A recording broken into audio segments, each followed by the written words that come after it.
Your thoughts? What? What?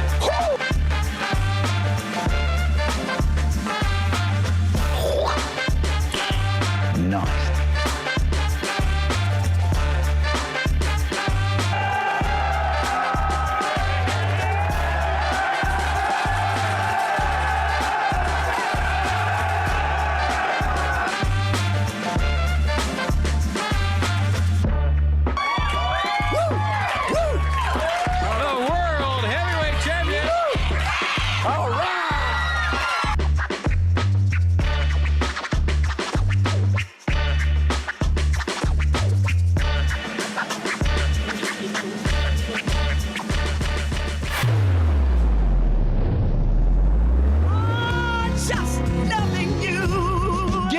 Here and happy Monday. Welcome to the start of the week, Easter week. We all get kind of a four-day work week going here. Did you guys get Good Friday off? No? You're working? You get Good Friday? Well, we weren't celebrating Good Friday. It wasn't so good, but it turned out pretty well for the rest of us. The celebrating eternity because of it. Absolutely. Well, it's great to have all of you in the studio today. We have Major Adamore. Cassey Grey is with us again. What's your title? Oh, Cassie, what's your title again? I always Captain. forget. You're fine, babe. And we've already talked, numerous times, and I always have to ask you every time you're on the show. And Travis Widman, of course. How are we doing, ma'am? Doing great. Thanks for having us. Well, thank you for your time. After, we all watched, it seems like a lot of us watched the first ward meeting that turned into more of a town hall. And it's great to have you on kind of following that. And I'll just kind of leave it right off the bat. What is some of the reaction that you all have, all three of you in the room, after that meeting? My honest assessment is dialogue. It produced dialogue. And I think the main focus that we wanted to do was just simply educate the folks of what it is that we're trying to do and what we aren't trying to do. So the truths, unfortunately, a lot of things came out before we were able to have interviews like this or before we were able to have that discussion. So the main benefit of it all, regardless if there was some negative that came out of it, is the fact that we had dialogue. And so now the priority is to work with those folks and trying to find the right solution, and that's what we're doing. Absolutely. Cassie, what are your thoughts? Yeah, I mean, just a reiteration that as a Salvation Army, we are still committed, and we will remain committed to meeting human needs in His name without discrimination, wrapping around our friends and choosing to be a solution for homelessness, right? And being able to share with our friends that were there, sharing their heart and their passion. We thank them for being all in and excited for the opportunity to continue to work together because we want to be good neighbors, and excited for the possibilities of making sure that we're meeting the needs to the best of our ability. And the reality is the previous facilities weren't able to do that. And that is why we're looking at doing this. And it was a huge God thing that Madison County reached out and said, hey, we've got this funding available. Anybody can come and do an RFP. So just like proposal for getting the money. And we were like, this is the perfect time. Thank you, Lord, for making this available, and got super excited about all the possibilities that the county made possible through those funds. So it's been an adventure, to say the least. At first review of the RFP that was sent out, I really just couldn't help but think that it was tailor-made for what we do. Some of the terms of the RFP were a non-congregate living shelter that attacked just that in a non-congregate setting, a short-term housing facility, which is what we are.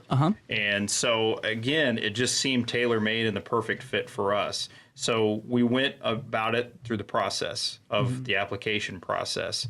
And, if we were able to lock in that funding, that's when you start working with the city and you try to figure out the best plan and to get it all locked in. There were a lot of folks who we did communicate during the process. We talked to members of the city. We talked to community leaders, and we talked to business owners. So that was one of the questions was, were any, city council members discussed with? And I haven't forgotten about you. Real quick, Major Moore, what are your thoughts on the reaction from the town hall, the first ward meeting? We would be remiss not to say that collectively we shared a little discouragement, but it's good for us to hear that now, and that people are vocalizing it. It's when people remain quiet that bad things continue to happen, that evil continues to present itself. And so we're grateful for the opportunity to be on with you today and to tell the story of the Salvation Army.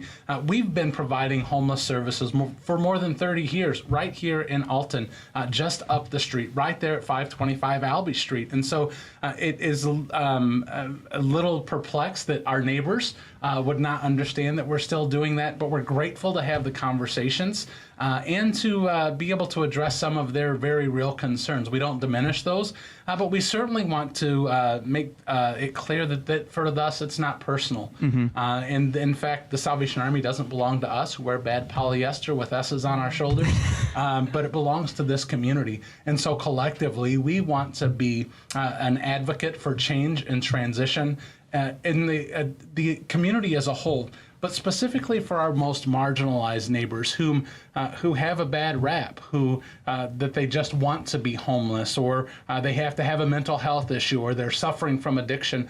Some of those things are true of the individuals that we have the privilege of serving, but we want to serve them and create lasting change in their lives. And so overall, while at times conversation is uncomfortable, only good comes from having clear and transparent conversations. Well, and it was good for, just a third-party observer to see so many people there, regardless of what side of the coin they were on, just to see so many people engaging in that conversation is promising, and knows that this is something that means something, whether it's good or bad to those individuals, and it's great to see folks participating in government. And Travis, getting back to what we were just talking about, is, the conversations that you all have had with community leaders and stakeholders and council members, the mayor, were they all positive? Was it, hey, there is a need and we have to get this done? Well, judged by the meeting that we had, it hasn't been all positive. Okay. But what I have found is that there's a majority, and I mean majority, of the folks here in the city, here in the county, that do want to help and do want to make a difference. The real difference in debate is where? Right. Where should this be? That's really the spark of the debate, if you want to call it that, on Wednesday night. So, myself and people, so I'm a local business owner. I don't work for the Salvation Army. I'm on the advisory council. And I was drawn to the Salvation Army about 7 years ago, asked to join the board, and immediately got involved in the booth house because I just wanted to learn more about the folks that came through and the people that we serve, and more about the homeless in our community. And what I've learned just by sticking my head in there and learning more about it is how we serve, what we do, is such a valuable part. Unfortunately, the homeless umbrella, people try to put it all under one umbrella. True. And there's really many layers to the onion, per se. Right. And so I'm just so amazed by the services and the clientele that we can serve. These are folks who want to make their situation better. Right. These are folks who are committed to not being homeless. These are folks that just need a little bit of a boost to get them to where they need to be. I love stats. I'm a stats guy. Right. I'm a sports guy, right? 2023, 125 adults came through our shelter, 21 children came with adults. But out of those 125, 99 got in full-time housing and employment. You can't, that's just an amazing number. It definitely is. And a majority of those folks have 62002 zip codes. And all those folks are Madison County residents. The question gets asked, what about the other, 26 folks that didn't come, finish our program? We have the ability in relationships with other services throughout the region that we can help refer those folks to, because there could be a lot of reasons why they didn't make it through the program and into full-time housing. Maybe they need additional treatment. Maybe they need additional counseling. It could be a number of things, but we have such a great relationships with those resources too. Right. And one thing I wanted to ask about was, at the meeting, right off the bat, we heard that it's not going to allow, folks that are using drugs. And I have the quote somewhere. I wanted to make sure I had it just so I got it right. And that's people suffering from severe mental illness, severe health illness. Is that correct?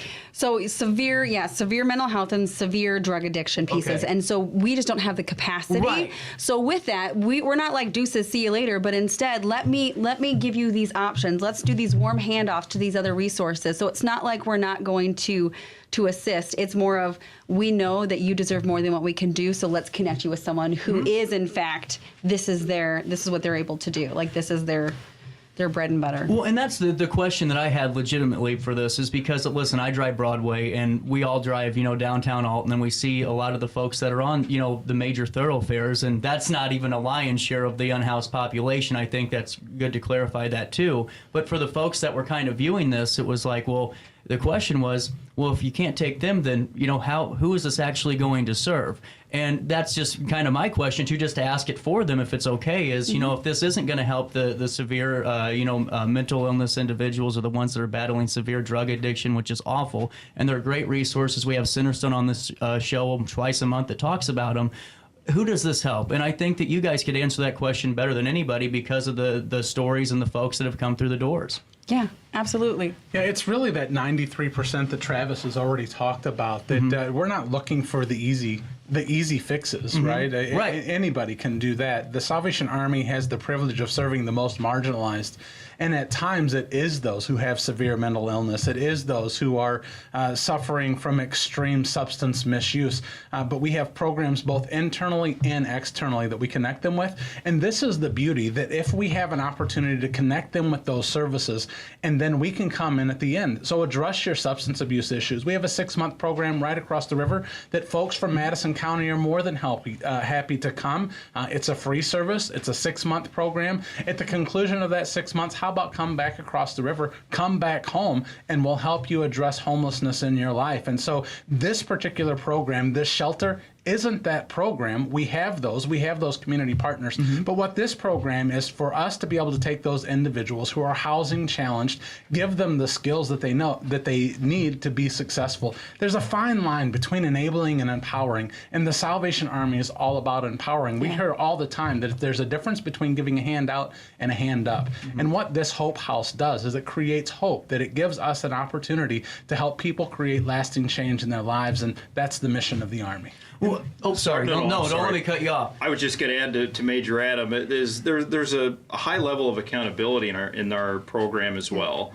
Is that the folks come in, they get their counseling services, and they to figure out the best path forward for them. When they're in there, no drugs or alcohol of any kind. They can be subject to random tests as well. They are required to prove that they are seeking employment. They have to show progress. And so, not to mention, they also have curfews, 10 p.m. curfews. So, but they have to show progress. They have to show that they are, in fact, trying to make their situation better. They can't disturb the other residences. They are, given chances, of course, when they do make a mistake. But at the same time, the other thing that really impresses me about the program is it does have some accountability. It does teach them valuable lessons in budgeting and life skills. They're required to save 80% of the income that they earn while they're living there. And so I think what Major Adams said is it's a hand up. Correct. And that's a wonderful point. And I wanted to ask a little bit more because, Cassie, you were talking in the meeting a little bit about some of the things and services, amenities that are going to be provided. Can you elaborate a little bit more on those for the audience? Absolutely. So some of the things we talked about is, and Travis alluded to, is that we do have those budgeting classes, those engagement hours that we ask all of our friends who participate to be able to spend time. Okay, how do I do a bank account? What does it look like to do a budget? How do I get a savings account? Why do I even need a savings account? These little pieces that maybe we just take for granted, giving them the opportunity to learn and then grow in that, and then we celebrate wins with them. For instance, one of the big wins is we had a friend who came through the booth house and is now, let me just tell you, has their own place and has a full-time job. Yes, that's wonderful. Yes. But one of the big goals was to be able to open a savings account and put an X number amount in there. And so when that number got there, you better believe we were like, yes! Celebrating those wins. So on top of, going back to the budget piece. No, you're fine. And then like the life skills piece, where we are able to partner with other agencies in the community, coming alongside of our parents, coming alongside those who've experienced trauma. How do we then help you navigate some of those triggers? How do we help you then be the best you can be, giving you that hand up to hope, giving you a pathway to hope. Like, how do we do that? And so navigating that with them. And then on top of that, because it keeps going because it's so stinking good, is that our team then is able to meet with each one of our clients. They're required to connect with us. So we're able to check in and say, how are you doing? How is this goal going? Because one of the other big pieces is setting a goal and then connecting with one of the staff members. And then one of my personal favorites is the pastoral care. So we do not force that on anybody. Like, if they would love to have pastoral care, you better believe I'm here for it. And get an opportunity to wrap around them in that way as well, to say, hey, I see you. And so do you want to be connected to any of these different things? And we've had a few friends who were like, you're nice, Captain, but I would prefer to go to this church or this. And then we're able to do a warm handoff to the different churches so that way they can get plugged in. So it's an opportunity to completely wrap around them, and not just now, but also once they leave, once they get into their own place, we don't just say deuces, see you later, but instead let's live life with you and help you continue to meet these goals and succeed. So that case management continues, which is amazing. Sorry, were you going to say something? Sorry. Okay, I saw it too. I'm sorry. I got excited. I was just thinking and processing. One of the biggest questions that I think I heard from the conversation is, why is the Salvation Army so geared up about this now? And I think that it would be good for us to talk about that. Again, the Salvation Army, for more than 30 years, probably closer to 35 or 40, have been addressing homelessness right here in Alton, right here at this very location. Closer to 50, actually. Yeah, and the opportunities for this funding came from a request for proposal from our friends in the county government that these are ARPA dollars, the federal dollars that the federal government wants to make an investment in our community. The Salvation Army says, we think that we can take that investment and create the best return that we can through the community partnerships. And so that's the motivation of the time now. The location, again, was another question. Why do they want to do that here? We own the property. Again, it's all about making good returns on the investment that's being made to us. And so we want to have those conversations.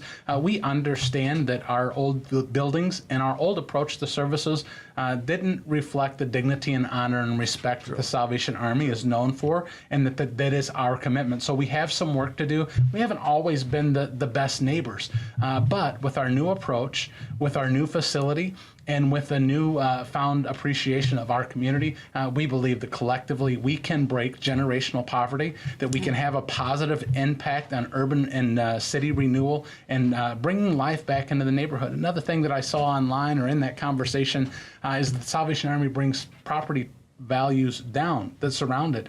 And that's simply not true. Everywhere that you look, that the Salvation Army has made an investment, we have this halo effect, that we positively impact the immediate neighborhood in which we live. Now, we do have some guests that we have to create a different culture. We have to teach them how to behave. But that's all about living in community, that we all didn't live and like the neighbor that we moved into. So these neighbors are ours. They're already here. And so why not create lasting change in their lives? And I want to talk a little bit more about Middletown and that neighborhood, because we'll talk about it in a second, but people were a little concerned because they said, hey, I put $80,000 into my house. I put $100,000 in to restore it. What's this going to do?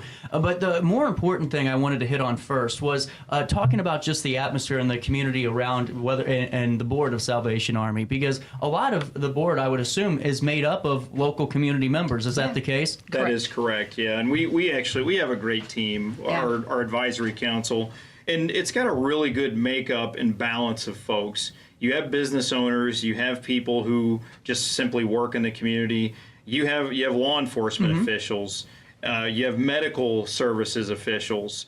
It's really a tremendous group of people that we have. And speaking of law enforcement, I just have to give a shout out to Chief Ford and his group. They are a huge, and I mean integral part of this process. Right. Without them, then this is not something we can move forward with. They are working with us collaboratively, and they're working with us to try to develop security measures, the right procedures, and so it's really been a great team effort. And I can't say that enough about Chief Ford and his people. He's amazing. 100%. And it's a good thing to note that you've had those conversations. One, I don't know if it's a misconception or if it's just the way the timing was. For the timeline of this, kind of meeting, this announcement, was it because things are still early on, we couldn't really put out a big press release? Because that was a concern of the public was, hey, this kind of went in pretty quietly and now we got to get this, we got to talk about it. And that's where I think some of the hostility came in, was they felt like there was a lack of transparency. Could you elaborate on that and why it kind of happened the way it did? We absolutely can. Again, the way that we went about it was a process through the county. Without the ARPA funds, there is no project, there's nothing to share with the city. We did talk to some city officials, let them know that we were applying for this, but we knew that it was only the first step in a long list of steps. That it all has to go through public process. It all has to go through public hearing. It all has to go through City Hall. We've always recognized that. Another thing that we wanted to make sure we clarify. Absolutely. There's been letters written and people saying that the city had committed money to us. That is in no way, shape, or form true.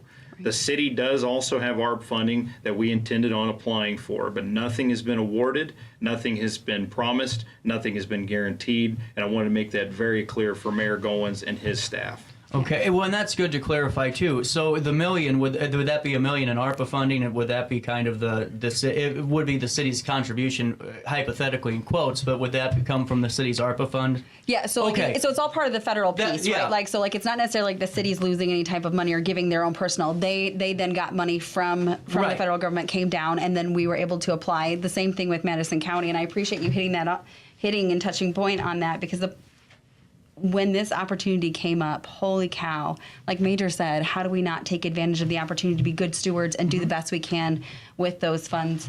And that is really what kickstarted. We followed the program and the process, of filling out all that paperwork and getting that together. So the first real presentation was at the grants committee, because that was the process that we were led to do and led through. Absolutely. Any thoughts, Major Moore? Hey, what the Salvation Army does is sort of this mystery, right? You talk to people and they know that we're out at Christmas time, and we throw a great party with the downtown, with our downtown partners, and you see a thrift store speckled throughout the community. But the Salvation Army, again, has for a very long time been addressing the needs of our most marginalized neighbors. And oftentimes we get so busy doing the work that we forget to pause, to tell about the wonderful stories of the 96% success rate that we have in the lives of people in our sheltering program, that we forget to talk about the number of meals that are being served on Albee Street. We forget to talk about the 60-plus kids that are joining us there every single night because they don't have a safe place to go, that we're bringing them there to that, and we're making an investment in their lives, again, trying to bring about this positive change that we so desperately want to be. And it's not our Salvation Army. You asked us about our board. You asked us about the community support. Without that, the Salvation Army is absolutely nothing. We are here for a time and a season, and to be the number one cheerleaders, that the Salvation Army belongs to the community, and we only want to do what it wants us to do. And so our promise is to do the most good.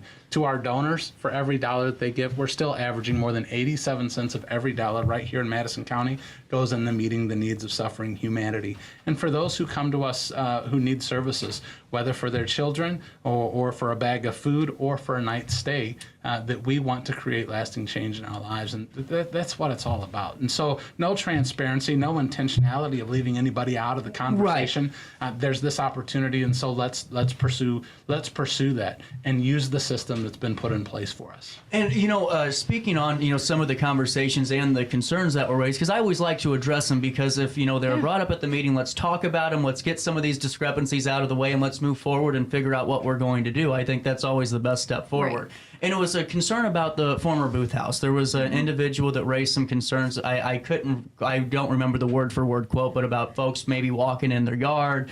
How are you, with the experiences of those individuals, which are their lived experiences, what can you assure to the public about kind of mitigating some of those issues that did occur from the Booth House, and how we can have a better situation with the Hope House? That is a great question. So a lot of that comes into that main floor that we talked about, right? Giving them a community space, because unfortunately before at the Booth Houses, we didn't necessarily have spaces for them to be able to just breathe or even be able to navigate, whether it's working on homework or any of those things. Giving them a space So what we're proposing is that exactly. Not to mention having, again, the patio, the playground, being able to give them a safe space to be. As well as, I know there were some concerns, well, what about those who are, like they're coming to see you to get connected? Again, everything goes through Madison County. We connect them with a phone to be able to do a homeless hotline and then get the referral through there. So our promise is that we're going to continue to be able to do that. Like that, if it's after curfew, we're not locking people out. Like they have to buzz and come in, and then we address it, then the next day. But making sure that people aren't just wandering around, that is going to be our goal. The one thing about what this new building is going to do compared to the old building, and we'll be first to admit, and we made the decision to tear it down. There's been words out there that it burnt down. It did not burn down. We did choose to tear it down. It was more of a congregate living situation before. We had as many as 30 people living in this house and in two different buildings, one for men, one for women. But you're only talking a couple of bathrooms. You're talking so many folks living in the same room. It just was not a good fit and just a good layout at all. This new building is more of an apartment type setup to where each room may have multiple beds, but they're going to have their own bathroom. They're going to have their own kitchen. They're going to have a place to store their personal belongings. And as Cassey said, the biggest difference is there's going to be a nice, big, common space. And not to mention, it's going to require more staffing needs. Yeah. So we have additional staff that we have figured in our operations going forward. And I would like to submit that we want to be part of the community, right? And so I can't tell you how many times as a kid that my grumpy old neighbor told me to stay off his grass, right? I can't tell you how many times that I was playing in the basement and my mom would tell me, go get your bicycle out of Mrs. Smith's yard, right? And so we want to have those conversations. And one of the things that our homeless neighbors are homeless for several reasons.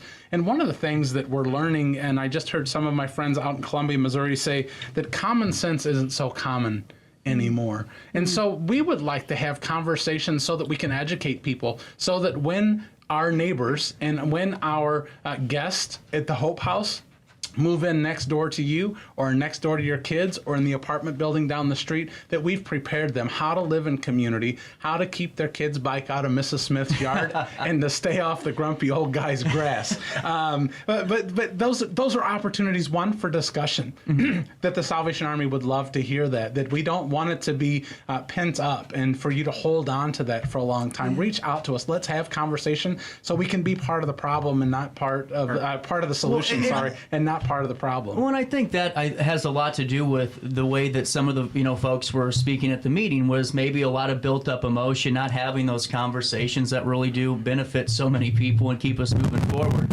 One of the other parts of the meeting that I found fascinating was when the Madison County Building and Zoning Director spoke and said that he wasn't aware of it being in a county government. Do you have any explanation for that? He said, hey, I hadn't heard any of this. The state's attorney has it, and we live in the neighborhood. Just a curious response from you, because when I heard that, I thought, well, that's not, I don't know if it's on you guys necessarily, but you would think there'd be more communication at the county level on this. Well, again, we just went along with what the process was. And so there was really there was nothing to tell to this individual. I really can't speak to their process and why they do their process the way they do it, or how they do it the way they do it. All I can say is that we followed the process the way that it was asked us to follow. Absolutely. And so, I don't know if he would hear through the grapevine, but at least at that juncture, he was not part of that process. 100%. No, it's great to know, because just hearing that, I thought, well, that's kind of interesting, Getting back to the long-term vision of the Hope House, because I think that's always good to talk about, too, because, listen, this is week one of a long way to go. What is the long-term vision of the Hope House? Is it, adding more to it? Is it going to be adding more services once we get established? What's the thought? So with that piece of, were you going to say something? Okay. So with that piece is obviously continuing what we're already doing, right? And being able to expound upon that. So with this new building, we also have spaces for our friends to come in. So for instance, we're actually having a meeting today with the mobile health unit, being able to partner with these different agencies, giving them a space, much like what RiverBender Riverbend Family Ministries. Thank you. No All I problem. kept thinking was Tammy in my head. But just like how Tammy has got that set up, where it's like a one-stop shop and being able to create that. So that is obviously one of our goals, is to create a space where then our friends have a one-stop shop. We're not having to kind of say, oh, here, call this, here, go do this, but we get to do that warm handoff. So that's definitely part of it. And like Major keeps referencing, having that lasting change, right? Like being able to break that cycle. I was able to share, I mean, we have got so many incredible stories to share because of all the years that it's been and all the successes. But all I can think about is we actually have one mama who came through the booth house, and can I tell you, now she is working with one of our community partners, and she then works with others who are experiencing the same thing, and she gets to be a cheerleader, right? So again, making that lasting change and watching those things, watching those things like branch out.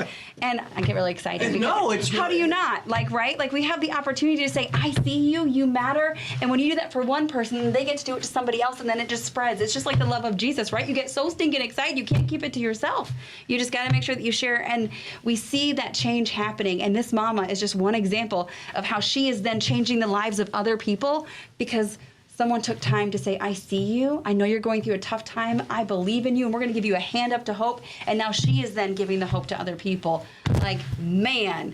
And that was, you know, when you talk about how in the future and what this building's going to do, it's really nothing new. The only thing new about it is going to be the building itself. Like Cassie said, we've had our services have been up and running for the 4 to 5 decades at this point. I think there's also a misconception of how large this building is going to be. Right. People have said 44 to 48 rooms. That's not correct. It's 44 to 48 beds. So basically 44 to 48 heads. Okay. So it is obviously going to be bigger than our house that we had before, but it's not going to be this monstrosity that I think people are anticipating. Well, I'm going to be honest with you. Logistically, I thought, how the hell are you going to fit 48 rooms, you know, in one building in your spot? And I wanted to ask more about the Middletown area, because you brought up a great point earlier. It was brought up that an individual, and I couldn't remember the individual's name, but said, hey, I've been an appraiser for 20 years, and she ended with a pretty powerful, this is going to, you know, tank property values all around, and it's going to echo throughout the city. And you and Major Moore, you said that that's not necessarily the case with all of your other activities and project areas that Salvation Army is a part of. Absolutely. Everywhere that the Salvation Army has built Croc centers, that we build new core community centers, and specifically here in the greater St. Louis region, is that we had an opportunity to redevelop several properties in Midtown St. Louis, that it was an old dilapidated building. Quite honestly, we had some of the very same concerns that we're talking about today that were there, and we've lived up to our promises there to create lasting change, not only in the lives of the people that we serve, but in the neighborhood in which we do it. And so not long, it was when we began that project that some thought that the Salvation Army was part of the problem and not part of the solution. But we went to work day one, bringing about that change that we wanted to be and that we wanted to see. And today, the Locust Business District and that complete surrounding area sees the Salvation Army as an added asset to their community. And we have seen property values increase because we took vacant property that we see springing up all over Alton, right? That there is a problem with folks not taking care of their properties, and properties being abandoned, and property, just empty lots going. Why not use those and bring about something that is beautiful just in a building, but also be sure that we then have the opportunity for our guests to be productive citizens of our community. That what we find in Midtown St. Louis is they're eating at restaurants in that neighborhood. That they're making, that they're being employed, and so they're making a difference in the neighborhood by being good employees. And that's the vision that we see here at the Hope House. That one, we have vacant property that only draws trash and garbage and illicit behavior. Right? We can't control that, but if we do something with it, if we redeem it, if we reclaim it, then something beautiful can happen. And so we're doing that with property, and we're doing that with the lives of people. Well, amen. And we are also, as far as took the us to location, we are collaborating with others in the community and we're talking about other options as well. So, you know, myself is working for this effort, is just talking to other people, trying to find, okay, if this is not the right location, help me find the right location. That's actually and there's been a lot of people who have been willing to step forward and help me in that process. Well, and that's what I was going to ask you about, because, you know, I'm not saying that this is going to go through or it's not going to go through or people are going to raise, you know, their arms over this. But there was a couple of comments that I thought were valid points where there are some facilities that are no longer used in Alton that have huge sprawling acres that could be a great place to grow. And I'm not saying I want you over there, not by any stretch of the imagination. I hope you know that. I'm not. But if you had that opportunity, let's say like with a size of an Alton mental health hospital campus, would that be something that you would look at? So we actually already have. We've had numerous conversations with the state, and that is not available to us. So the gentleman who was sharing that, while had very good intentions, wasn't given the proper information. And we did double check that just to make sure. Travis did awesome and did his homework, and that is in fact not available. Right. And that's what I was kind of curious about, because I thought, well, yeah, that is a kind of a big enough space where you could do whatever you wanted on, and that's curious to know. Major Moore, what are your thoughts? Yeah, so I was engaged almost 20 years ago in looking for a new place for Booth House, as I was stationed again across the river in Midtown St. Louis, sort of fancying to be a specialist in this area. Okay. But we haven't found a place, right? And so we want return on investment. We want to use donors' dollars, governmental dollars, and any other grants the best way that we can. We're not committed to the Albee Street location. What we're committed to is meeting the needs of suffering humanity. And if not here, then my question remains to be where. And we have spent, again, like I said, 15, 20 years looking for the perfect location, and it's not presented itself. And so if anybody in the community has the perfect location that they want to bring about their time, their talent, and their resources to help us to develop that, we invite you to come on to part of the team, be a part of the solution and not part of the problem, because our homeless neighbors aren't going away. Jesus said that we're always going to have the poor, that we're always going to have people who have challenges. And the Apostle Paul gives us the challenge to look not only on our own needs, but also on the needs of others. And that's really the anthem of our call to the community. Help the Salvation Army do the most good for those who can't do for themselves. Well, and that's a wonderful point too. And I was curious to know about that. And it's kind of interesting to know that folks have already started reaching out and said, hey, if this doesn't work. And, you know, out of all the static and all the craziness that came with the last couple of days, which I'm sure have been very busy and trying to get things done, it's got to be good to know that folks are reaching out and saying, hey, we want you here. If it's not going to work here, we will find you a spot and we will work with you. That's actually kind of enlightening to know about too and hear about. And And I would just say, you know, those folks who are presenting us with a little resistance, if you will, I haven't heard anyone say that they're opposed to the Salvation Army or for this community helping homeless people. It just happens to be that we don't want you to do it on Albee Street. And so, again, we don't want to beat them up. We are encouraged by the conversation. Yeah. While sometimes conversations are hard to have and maybe we want to react and get into deep discussion, it's not about that. Have we been the best neighbors? Maybe not. Do we have a problem and a solution that we can fix if we come together? The answer to that is yes. And speaking of, you should have heard my conversation with my tax guy the other day. That wasn't good either. You know, conversations are tough.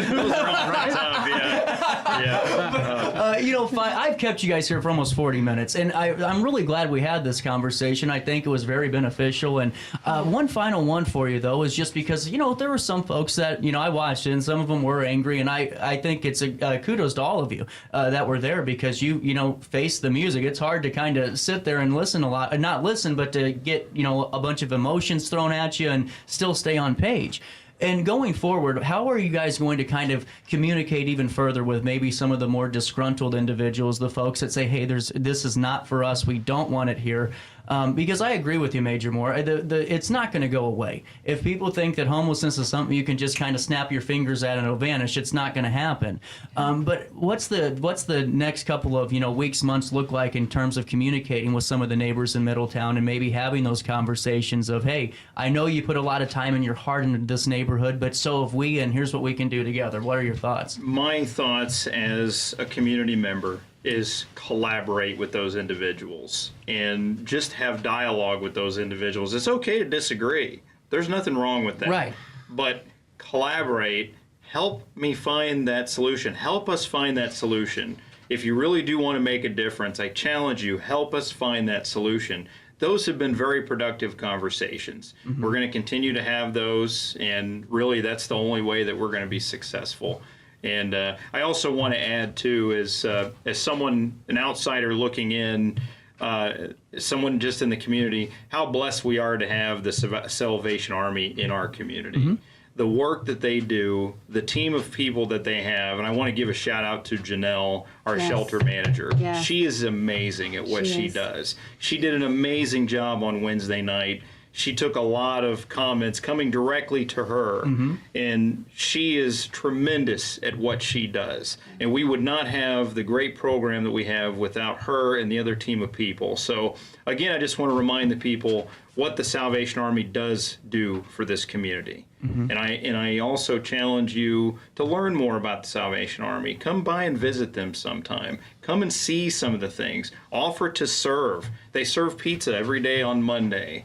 They serve groceries to people on Tuesday. They've got so many different things that they do during Christmas. Come check out the core building. Come check out the new gym floor. And please learn more about what the Salvation Army does for this community. And then just to bounce off of that is that we are again going to have that prayer time together on Wednesday the 27th at 7 o'clock. So come on down and join us, because at the end of the day, we know that God is sovereign, and just coming before the throne and saying, Lord, give us wisdom, give us eyes to see, ears to hear, heart to receive, and the boldness to follow where you will to have us go, and what that might look like. And that could also, again, be opportunity to see some of these things, especially our new gym floor, but also the opportunity to come together and hear each other. Major Moore, what are your thoughts? Yeah, CJ, I am just overwhelmingly grateful for the privilege that you've given us to utilize your time to have further conversation, to get today's daily dose of reality into Alton and partnering with them. My role is one of the region. We're so proud of the advisory board here in Alton, of our officers, Captains Grey, doing an outstanding job. The group of staff that they lead, we're so very grateful. But the truth is that we can't do this without the residents and the people of Alton. That this Salvation Army belongs to them.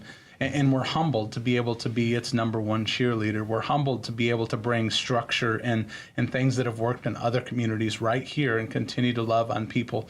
The mission of the Salvation Army is simple. It's just to save the world.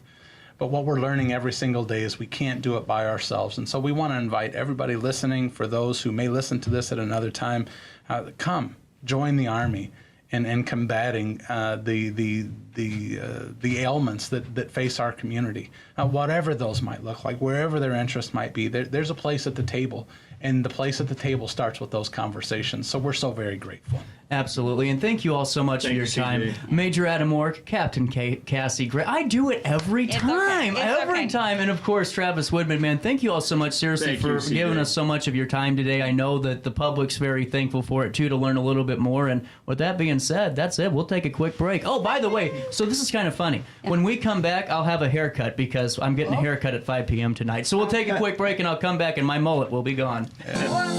Is it time to buy, sell, or even time to consider a short sale of your property? Meet Lisa Webb, owner of 3rd Street Realty. This local, women-owned, family-operated realty group has over a decade of experience in foreclosures, first-time home buying, and so much more. 3rd Street Realty prides themselves on holding your hand through the entire process. Let their expertise guide you to your dream home. Visit 3rdstrealty.com and start your journey with Lisa Webb today. I just got a new air conditioner. Top of the line. I bet mine's better. It's so efficient and quiet, I hardly know it's running. I've got you both trumped. I've got a Linux. So do I. Barrett Heating and Cooling carries Linux products to meet any budget. Don't gamble with your energy dollars. Call Barrett Heating and Cooling and start saving today. Lennox. Innovation never felt so good. With over 20 years of experience, Wilson's Tree Service has the expertise to handle all of your tree care needs. Licensed and fully insured, their team of experts are dedicated to providing reliable service. Plus, with a 24-hour emergency service line, Wilson's will always be there for you. Don't risk tackling that timber by yourself. Trust the local professionals at Wilson's Tree Service. Visit treeservicealtonil.org to get started today. Welcome to Evergreen Place, a community that embodies joyful living, independence, and financial freedom for seniors. If you're looking for a full day of activities or to relax in your apartment, we have you covered. Located on the Alton Memorial Campus. To know us is to love us. Experience the difference at Evergreen Place. DJ Mikey.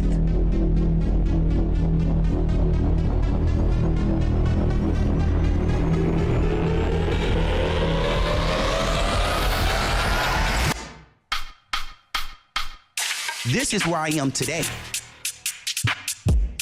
Let me show you where I started.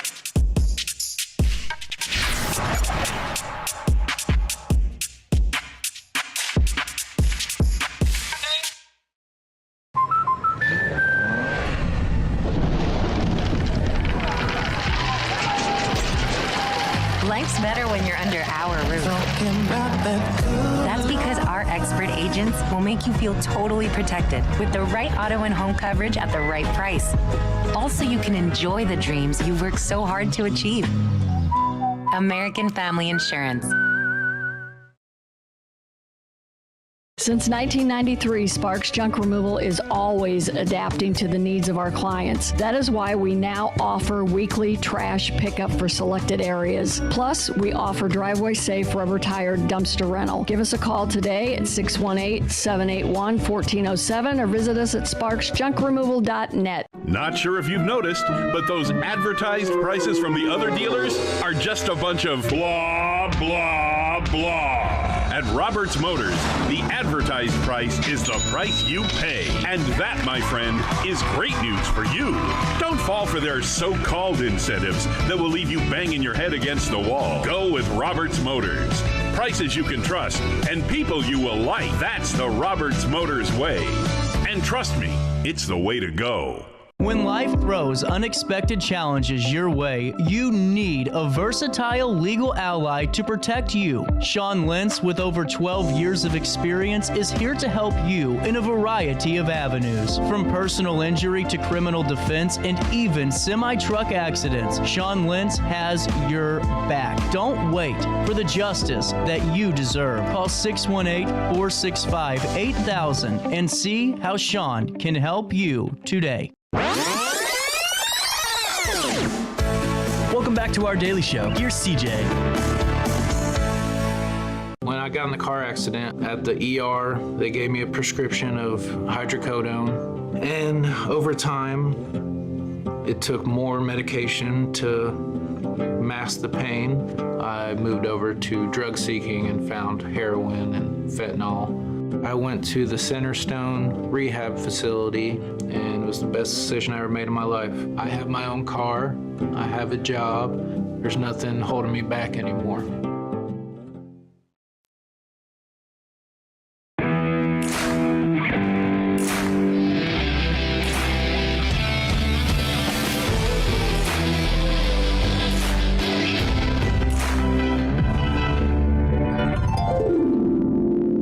Dream Home Realty Center. Hey Sherry, talk to me, Dream Team. We've got Joey.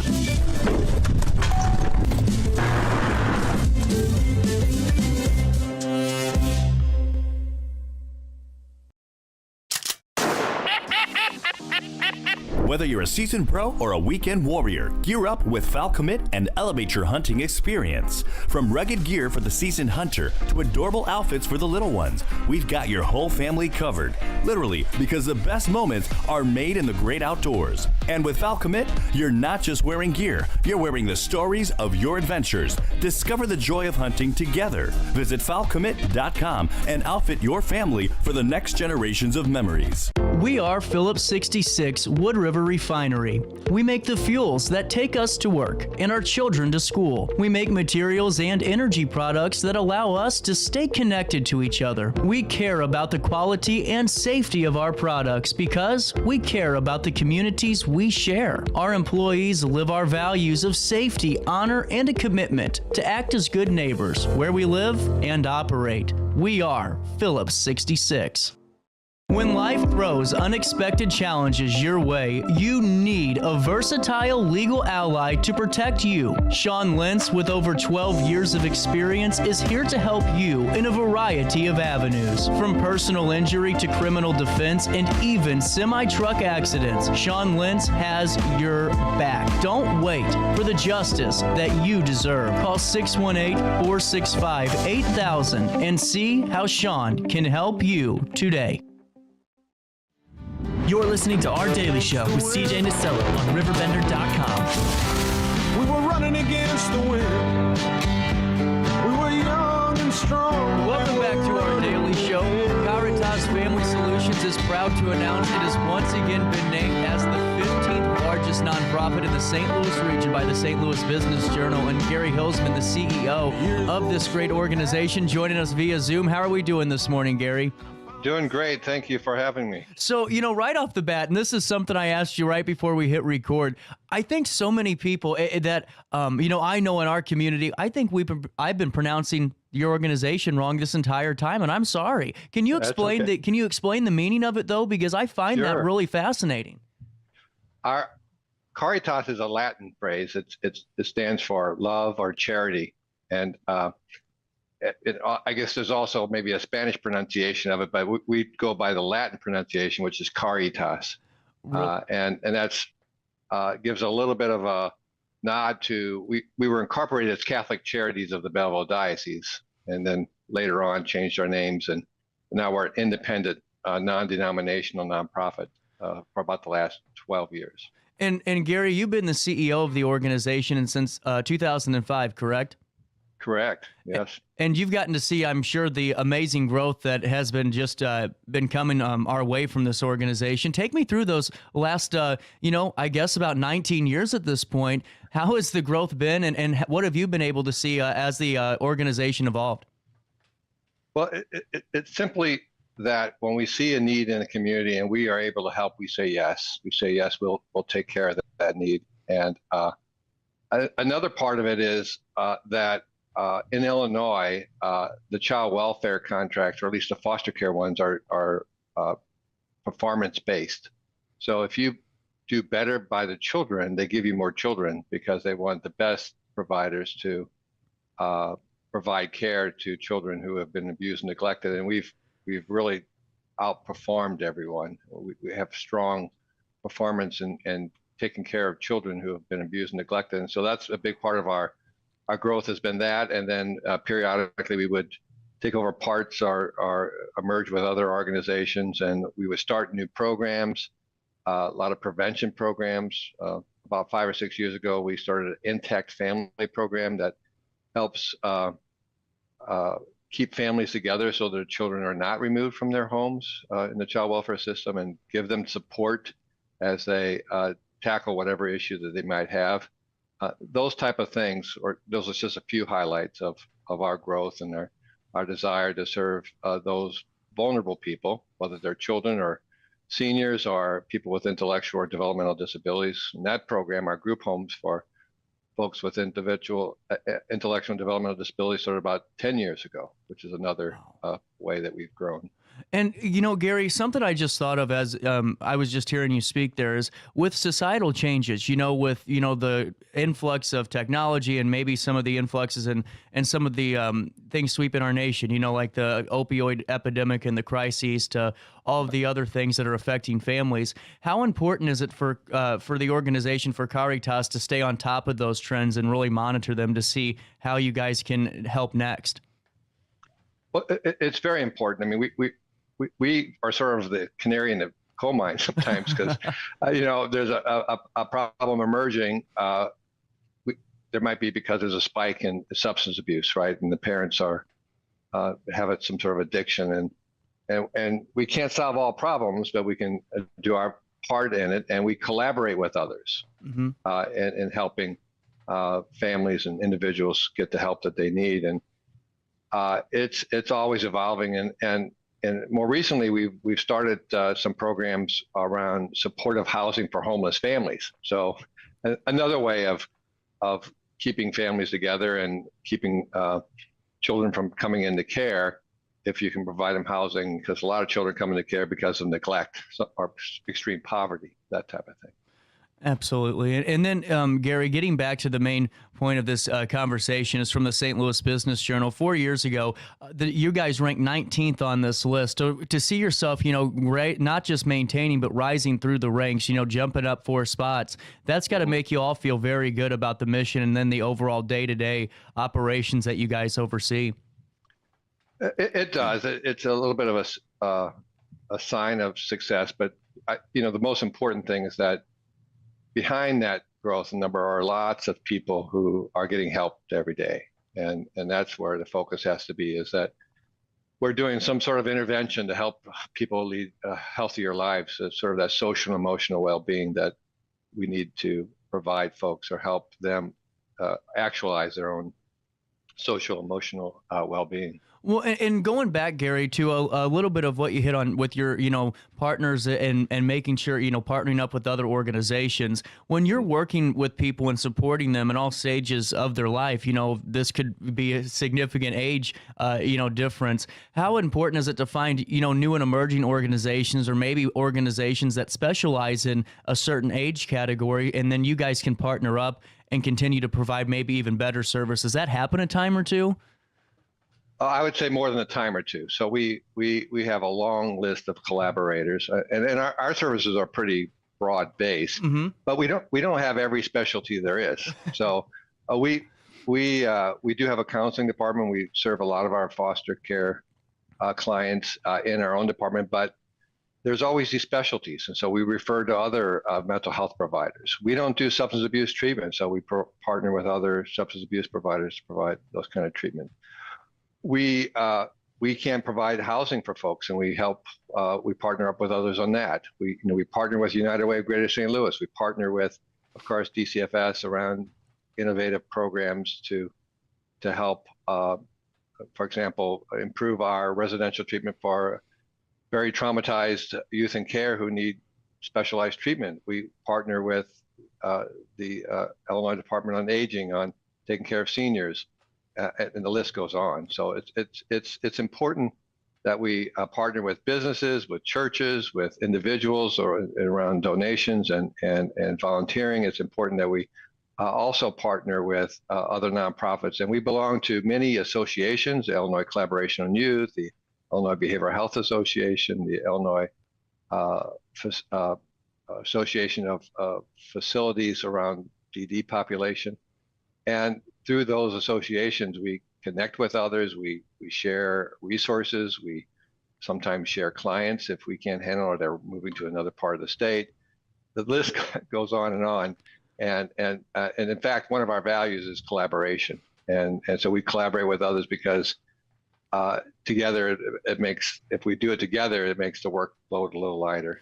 Well, and too, on top of it all, Gary, you have to have individuals a part of your organization that live and breathe your mission. And, to keep rising through the ranks, to keep adding more to what you guys already do, it's a testament, I think, of your, the staff all across the board, really having that passion and living it, for your individuals that you do service. Well, we don't produce widgets or cogs, we produce services. The only way we can do that is through our employees. And they're amazing people.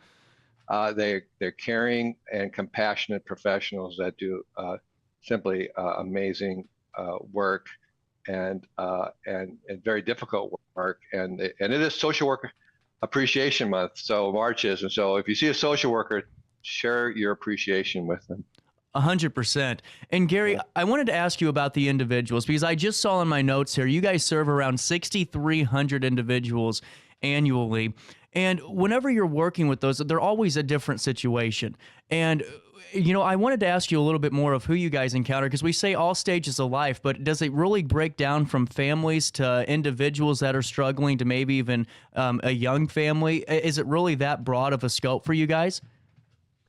Well, for example, we have private adoption, we have foster care adoption, we have a maternity home for pregnant youth in care who are pregnant or parenting. Oh, wow. We have a residential treatment for youth in care. We have a youth emergency shelter. We're the second largest provider of foster care in the state. So that's children from infants through 21.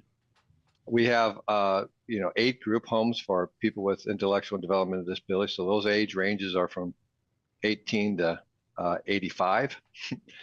We have an assisted living center for low-income seniors, and those are seniors.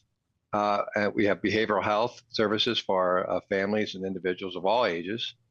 We have permanent supportive housing, scattered site housing.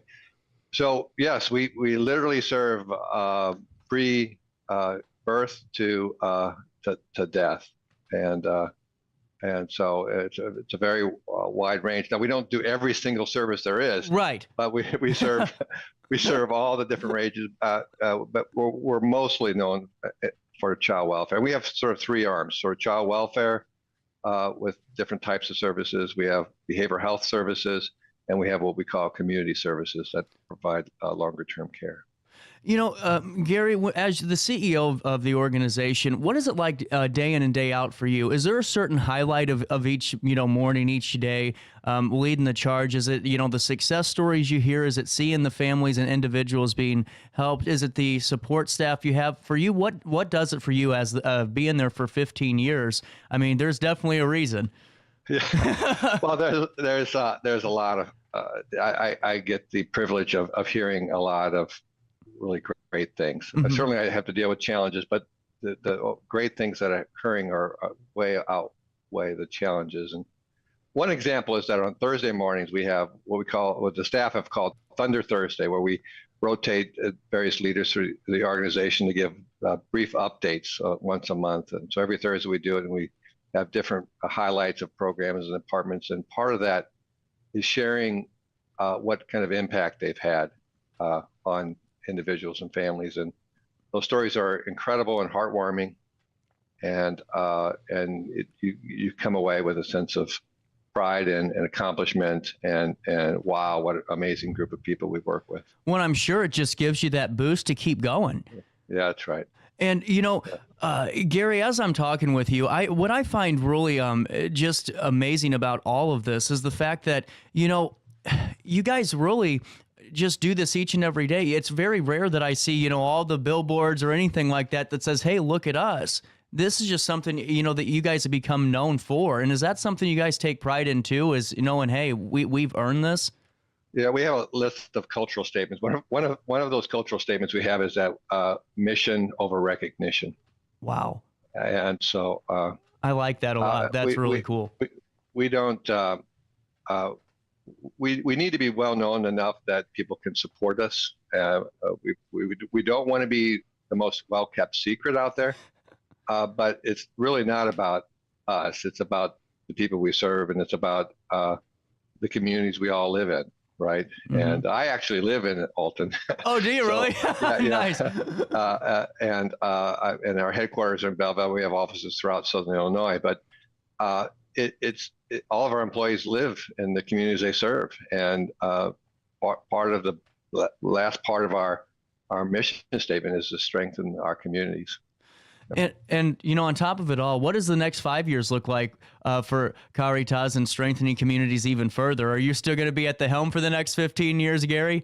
It won't be 15, but it'll be for a few more years yet anyway. And at some point, there's going to be others much more energetic and brighter than I am to carry it on to the next generation. That's for sure. And what's the vision look like for the organization going forward? Is it continuing to do what you're doing now? As if things aren't broke, let's not fix it? Well, we have a cadence that really looks at our quality and providing good care, and but also keeping an eye on the horizon around emergent needs and responding to the needs as they're requested. Yes. And so we always have numerous initiatives in the pipeline, and half of them succeed. Some of them don't for either lack of resources, or we just don't have the people power to move it to the next level. I mean, could probably be twice as big if we had enough social workers and resources.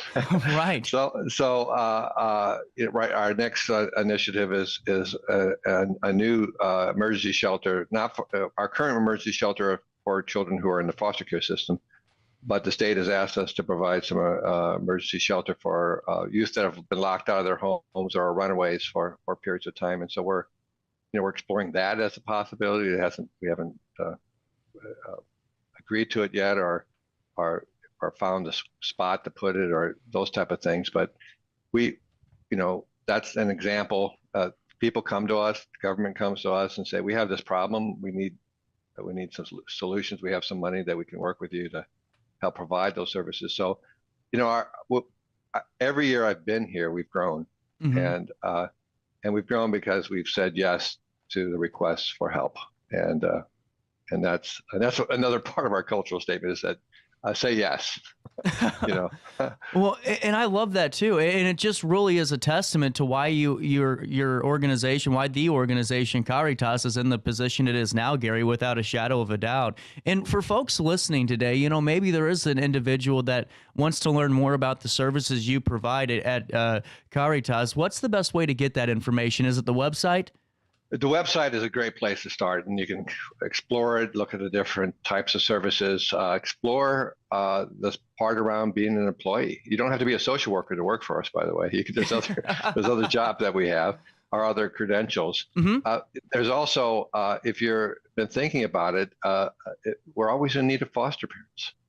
If that's something, and you don't have to. You have to have a good heart. You have to meet certain sort of state requirements around space and home and things like that. But, we're looking for people who care about kids. Right. And they don't have to be perfect people.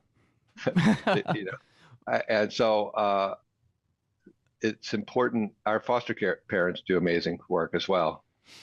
Most of our foster parents, by the way, are relatives of the children. So they already have a care for them. But then we have a whole section of them that just take random kids into their homes and care for them as they work through their issues. And about 2/3 of the children get returned home, and that's the goal. But 1/3 of them, are adopted, and so they play a role in that as well. Well, and to me, that is really, really important. And for more information on that, just go to the website, Gary. Absolutely. Go to the website. Feel free to call our offices. We have an office right here in Alton. We have offices throughout Southern Illinois. So, yes. And, Gary, one last time, I know we've been talking about this for about 20 minutes already, and I really appreciate your time this morning. I know that you're a busy guy with a lot to do, and I just appreciate it. But really, what does this recognition mean? Is it is it a boost of energy for the organization knowing, hey, we're growing? Is it a testament to all of the work being put in? For you, what does this really define for Caritas, getting this recognition, knowing you keep climbing? Well, it's really a collective recognition. Yeah.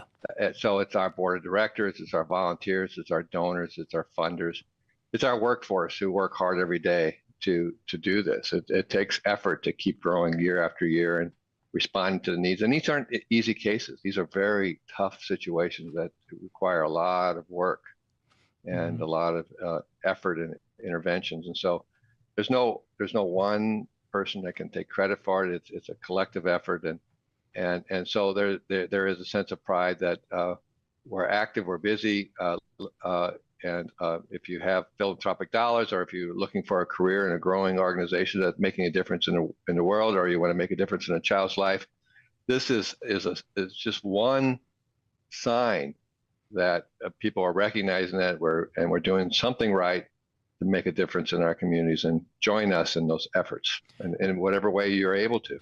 Absolutely. And Gary Huelsmanm, the CEO of Caritas, thank you so much for your time today, sir. And folks, for more information, just remember the organization has offices across Southern Illinois in Belleville, Carterville, Mount Vernon, Olney, Glen Carbon, Alton, and Effingham, as well as satellite locations in Highland and Sparta. And for more information, CaritasFamilySolutions.org for more information today. And Gary, once again, thank you for your time. And if you ever want to come back on and fill us in on the growth some more, you're always welcome here on the show.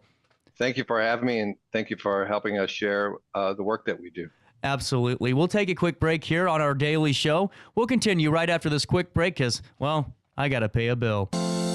Is it time to buy, sell, or even time to consider a short sale of your property? Meet Lisa Webb, owner of 3rd Street Realty. This local, women-owned, family-operated realty group has over a decade of experience in foreclosures, first-time home buying, and so much more. 3rd Street Realty prides themselves on holding your hand through the entire process. Let their expertise guide you to your dream home. Visit 3rdstrealty.com and start your journey with Lisa Webb today. I just got a new air conditioner.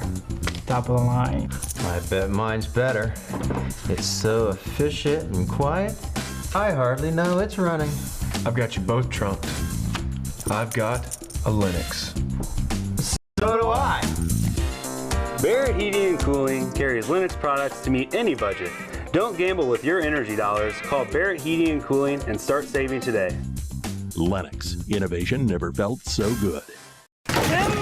With over 20 years of experience, Wilson's Tree Service has the expertise to handle all of your tree care needs. Licensed and fully insured, their team of experts are dedicated to providing reliable service. Plus, with a 24-hour emergency service line, Wilson's will always be there for you. Don't risk tackling that timber by yourself. Trust the local professionals at Wilson's Tree Service. Visit treeservicealtonil.org to get started today. Welcome to Evergreen Place, a community that embodies joyful living, independence, and financial freedom for seniors. If you're looking for a full day of activities or to relax in your apartment, we have you covered. Located on the Alton Memorial Campus. To know us is to love us. Experience the difference at Evergreen Place. DJ Mikey.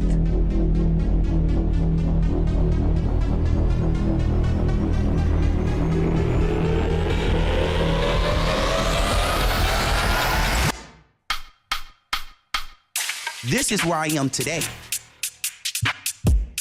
Let me show you where I started.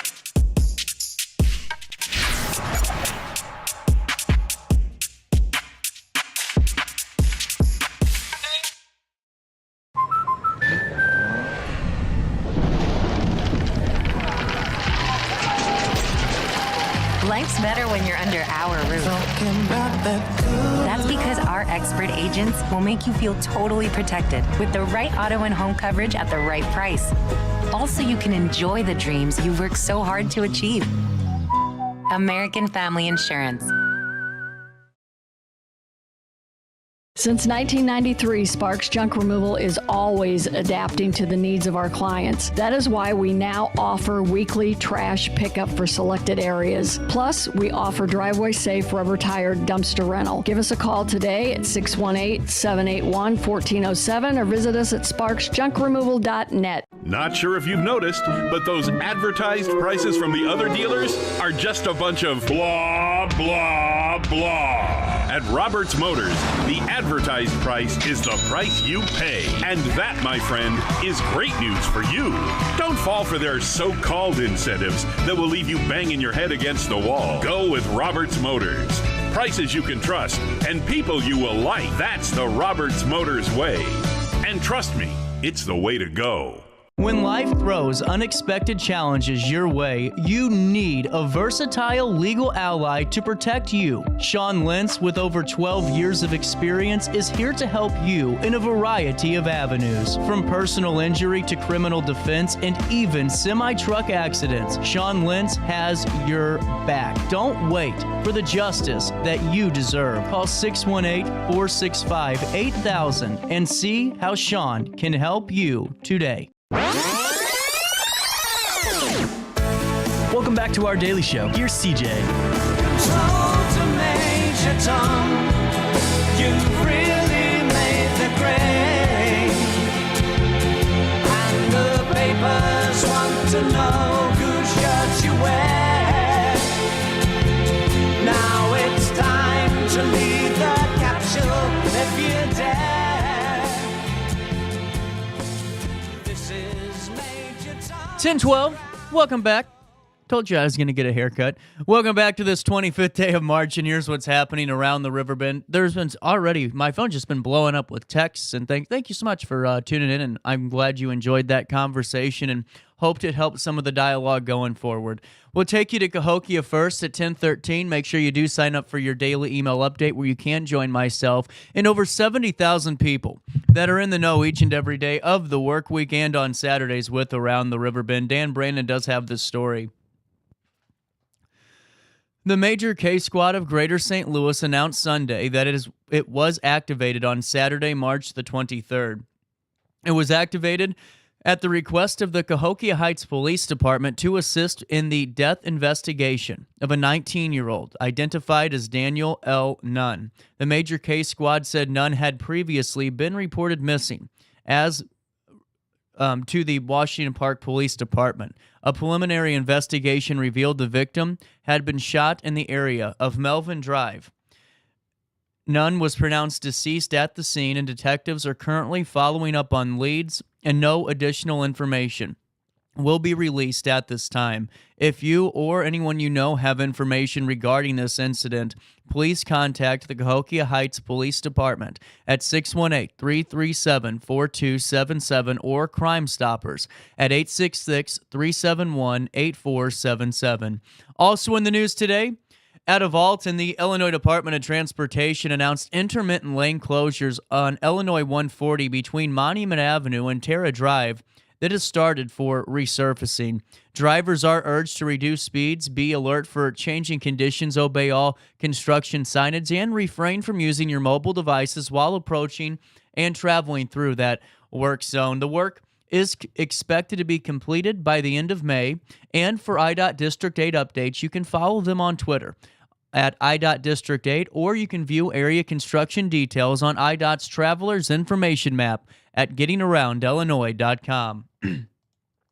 Also in the news, out of Chicago, a Greenfield man was charged by Attorney General Kwame Raoul with possessing child pornography. The Attorney General's office charged William L. Orr, 60 years of age, in Greene County Circuit Court with 5 counts of possession of child pornography. Class 1 felonies punishable by 4 to 15 years in prison that must be served consecutively, and 4 counts of failure to register as a sex offender. Class 2 felonies punishable by up to 7 years in prison. Orr was charged with 6 counts of possession of a firearm by a felon and 3 counts of possession of firearm ammunition by a felon. These are all Class 2 felonies punishable by up to 14 years in prison. Raoul's investigators, along with the officers from the Greenfield Police Department, the Greenfield Sheriff's Office, and the Illinois State Police South Central Illinois Drug Task Force, conducted a search of Orr's residence in the 300th block of Main Street in Greenfield on March the 20th. Orr was arrested when evidence of child pornography was discovered. The case is part of Raoul's ongoing work in collaboration with federal law enforcement agencies and local law enforcement officials throughout Illinois to apprehend offenders who download and trade child pornography online. Sentences are ultimately determined by the court. Orr is currently being detained at the Greene County Jail, and his next court appearance is scheduled for March the 27th. A statement from our Attorney General: child exploitation leaves survivors and their families dealing with a lifetime of trauma. Predators of this horrific crime must be held accountable, which is why my office will continue to collaborate with state and local authorities to help survivors receive justice to support their healing. ISP Director Brendan Kelly said in a quote, "ISP is relentless when it comes to the investigating of sexual predators who prey on children, and we will continue to work with our partners in law enforcement to seek justice." Raoul's office is co-prosecuting this case with the Greene County State's Attorney Caleb Briscoe's office. Raoul's office, with a grant from the United States Department of Justice, runs the Illinois Internet Crimes Against Children Task Force that investigates child exploitation crimes and trains law enforcement agencies. The task force receives cyber tips or online reports of child pornography from the National Center for Missing and Exploited Children. Over the last several years, cyber tip line reports have steadily increased. In 2023, reports to the ICAC increased by 46% over the 2022 calendar year. Attorney General Raul is reminding the public that child sexual exploitation can be reported online at cybertipline.com, and child abuse can be reported to DCFS online reporting.dcfs.illinois.gov. In addition, local child advocacy centers can be found at Children's Advocacy Centers of Illinois.org. Also in the news today, out of Edwardsville, Dan Brandon reporting that the Edwardsville Police Department had a graduation event for 16 students in its most recent Citizens Police Academy on Thursday, the 21st of March. On Thursday night, we wrapped up the spring 2024 course with our graduation celebration, said Sergeant Matt Evers, the leader of the academy. He continues, for those who haven't gone through the course, it's 30 hours of presentations, hands-on exercises, questions, and thoughtful discussion, and an eye-opening behind-the-scenes snapshot of community law enforcement presented by members of our city's public safety team. What do we cover in this course? Law enforcement history, what it takes to become an officer, mental health and crisis intervention, drug trends, use of force laws, scenarios and presentations, traffic and DUI enforcement, crime scene techniques, investigation insights into actual cases, and more. We appreciate the time, attention, and great interaction from our most recent graduates. If you're interested in taking part in the future Citizens Police Academy sessions, we offer them at least once a year, and you can find more information on the program on the City of Edwardsville website. That was the statement from the sergeant. Also in the news today, from Sydney Sinks, there were only a few days left to see the Unfiltered Lens, as this last weekend was the final weekend to go ahead and see it. The exhibit at Jacoby Art Center, which featured very important photographs from the Civil Rights Movement and the Vietnam War. The exhibit was set up like a timeline with photos from 1963 to 1968, all taken by Robert J. Ellison. Ellison, a young photographer, briefly lived in Alton, became widely known for his photos before he was killed at the age of 23 in Vietnam. The exhibit will run at Jacoby until the 27th of March, so you only have 2 days left, as this last weekend was the final full weekend for you to go ahead and see it. The most powerful thing about this exhibition is all of the photos together, said Rachel Lappin, executive director of Jacoby Art Center. We displayed them like a timeline, so they're all in a row. We have markers for different time periods. I think that's the impact for me. Seeing them all in one space, you can go online and see some similar images and see these images, but to see them in person, blown up in gorgeous quality, and to be able to walk the timeline is interesting.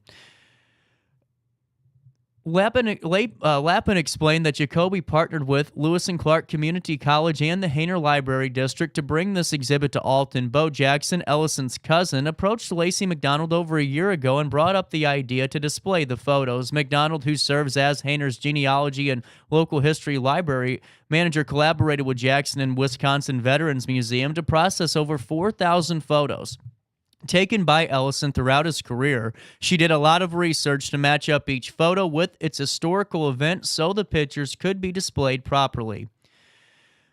For more information about the events at Jacoby Art Center or more with the partnership with Hayner Library and Jacoby Art Center, we'll be talking to Mary Cordes here in a couple of minutes, so I'll ask her. You can find out more online as well at jacobyartcenter.org, jacobyartcenter.org, or HaynerLibrary.org. You know, real quick before we take a look at sports, this spring, Alton Little Theater is bursting with activities, performances, and educational opportunities that promise fun for the entire family. From open houses to youth acting classes, and from enchanting Disney concerts to classic musical productions, Alton Little Theater is truly the hub of entertainment right here in the heart of our Riverbend region.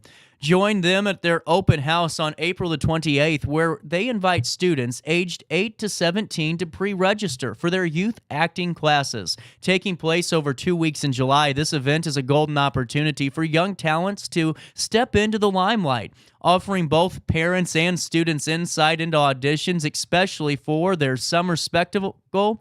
Oliver. Auditions are set for May the 11th and May 18th at 10 a.m., welcoming both seasoned and new performers to showcase their talents. You can learn more about this specific class at the youth acting portion of the Alton Little Theater website at altonlittletheater.org. Also, you can experience the magic of Disney with their Disney tribute concerts. They run May 31st to June the 9th. These performances are a must-see for Disney lovers, featuring favorite songs and characters that have captured the hearts of generations, and more details can be found on additional links on RiverBender.com. You don't want to miss the chance to join the famous Pancake Man from Chris Cakes for a pancake breakfast with the princesses on June the 1st. Seating is at 9 a.m. and 11 a.m. It's limited to 50 guests per seating. Tickets are just $15 for an experience that your family will cherish. Secure your spot by contacting 618-462-3205. Also, there's more. Adding to their spring lineup is a much-anticipated musical. Singing in the Rain is being directed by Lee Cox and Kevin Frakes. The dynamic duo has performances that will take place on May the 10th, 11th, and 15th through the 18th at 7:30 p.m. Matinees on May the 12th and the 19th at 2 p.m. This beloved musical brings the transition from silent film to talkies to life with unforgettable performances and, of course, classic songs. Tickets and more information can be found at altonlittletheater.org. Alton Little Theater is more than just a place to watch performances. It's a community where imagination and creativity, they come together. This spring, immerse yourself in the world of theater through their diverse offerings of shows, classes, and special events. Don't wait to join the excitement. Your next adventure awaits at the crown jewel of entertainment, Alton Little Theater, at the heart of the Riverbend. Alton Little Theater is a cornerstone of performing arts, offering a wide array of theatrical productions, classes, and special events designed to entertain, educate, and inspire. With a dedication to excellence and community engagement, for more information, visit altonlittletheater.org or call the box office 618-462-3205.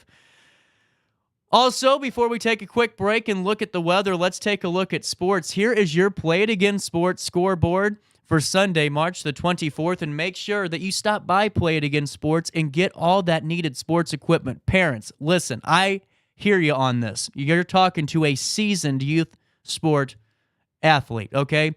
Every year, actually more than once a year because of how much soccer I was playing, I'd have to get the cleats seriously 3 or 4 times because of how much use I was utilizing them for.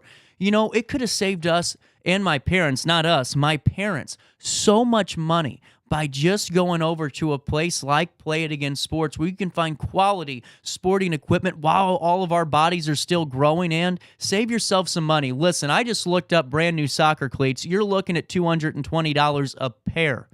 Think about all the great quality of items you could find at the Edwardsville location for Play It Again Sports. And for more information, you can find them out online on Facebook at Play It Again Sports. Let's take a quick check at some of the scores, though, throughout the sports world. The Houston Astros, well, they just whopped on the Cardinals 9-4. In the Cactus League in Peoria, Arizona, the Cubs beat the Mariners. In the second round of the March Madness tournament, Connecticut beat Northwestern 75-59. San Diego State over Yale 85-57. Marquette beat Colorado 81-77. Duke, of course, killed James Madison. That was nasty, 93-55. Houston, in one of the nicest games of the tournament so far, came close with Texas A&M in overtime, 100-95. That game ended late last night. Purdue beat Utah State rather convincingly by a score of only 106-67, a little bit too little to a little too less. Clemson beat Baylor 72-64. Alabama over Grand Canyon 72-61. On the women's side of things, South Carolina beat North Carolina 88-41. Oregon State over Nebraska 61-51. Colorado beat Kansas State 63-50. LSU, well, dominated Middle Tennessee State 83-56. Duke beat Ohio State 76-63. Baylor over Virginia Tech in a close game 75-72. Whew, almost. Out of Texas, they beat Alabama 65-54, and Stanford beat Iowa State in overtime. Wow, that's a close one, 87-81. At the CONCACAF Nations League, United States, they beat Mexico 2-0, and in the third place game at AT&T Stadium, Jamaica beat Panama 1-0, but the United States winning the CONCACAF Nations League. And that's the look at the Play It Again Sports Roundup and Sports Scoreboard. Let's take a look at weather. We do have a wind advisory today. It was issued at 2:05 Central Time until March today, 25th at 7 p.m. Southeast winds 20 to 30 miles per hour with gusts up to 45 miles per hour. So just be mindful of that. Today, winds will become strong. Well, we just said that. Rain and a thunderstorm, more than likely. Tonight, mostly cloudy and breezy with a lot of rain. Storms and showers mainly early on this evening. It should taper off by 8 o'clock tonight. Temperatures will reach 63 degrees today, drop down to 43 overnight. And 97% chance that you better get that umbrella out on Tuesday, a high of just 49 degrees. Oh, come on. A low of 30 degrees on Tuesday. It is March. On Wednesday, a high of 53, a low of 31. But on Thursday and Friday, how about an Easter warm-up, folks? Get ready to hunt eggs in great weather. On Thursday, a high of 65, a low of 40. But on Friday, oh boy, my boy, a high of 73, a low of 51. Let's take a look at downtown Alton, see how gloomy our skies are looking today. Fair to Midland downtown in Alton as of now. For time and temperature throughout the day, 618-465-4545, this time powered by Tom Lane. He's your local State Farm agent. But before I do take a quick break, I do want to fill you in. I just love our partnership with Centerstone. You know, it's really being on the show, and I told the boss this, I've told so many people this. I like content over quantity. I want to make sure that we give you at least some engaging segments where we can talk about very important issues because, listen, life's full of those type of topics, and we have partners like Centerstone. It's very easy to have those conversations. If you're looking for a fresh start on the road to recovery, I can tell you that a life free from addiction is truly possible. And it starts at Centerstone. Centerstone is a national leader in mental health and substance use disorder treatment for people of all ages, with a commitment to delivering care that truly, and I mean truly, changes people's lives. Centerstone's dedicated clinicians use evidence-based practices in their treatment program. So this means the treatment plan developed for you is based on the latest science. Listen, there's so many unknowns on the road to recovery, but one thing that you can know for certain is that Centerstone will be a constant guiding force for you on your recovery journey. Addiction, it can happen to anyone, but so can recovery. Start working towards your recovery today by visiting Centerstone online at recoverwithus.org, or by calling 1-877-HOPE-123, or by hanging out with Centerstone and myself on the first and last Wednesday of each month for the next couple of months as we tackle this very important topic, or recoverwithus.org. Before I take a quick break, I always just love seeing downtown Alton again. And let's go ahead and do that. We'll do Beyond the Shelves right after this on RiverBender.com. But now, just a live shot of the heart of the Riverbend.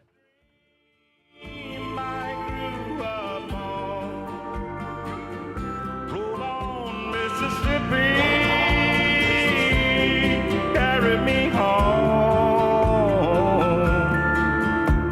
Now I can see I've been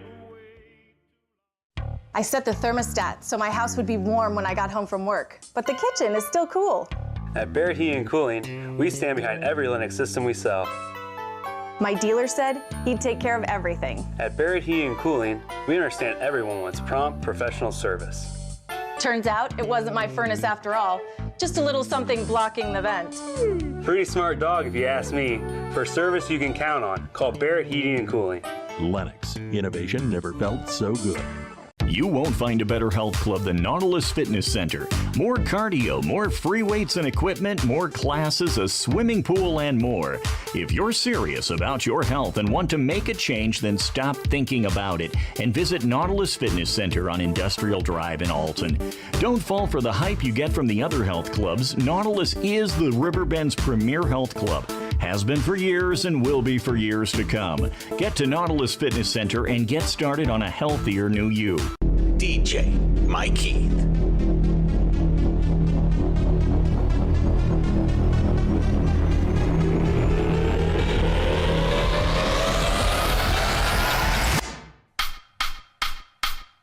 This is where I am today. Let me show you where I started.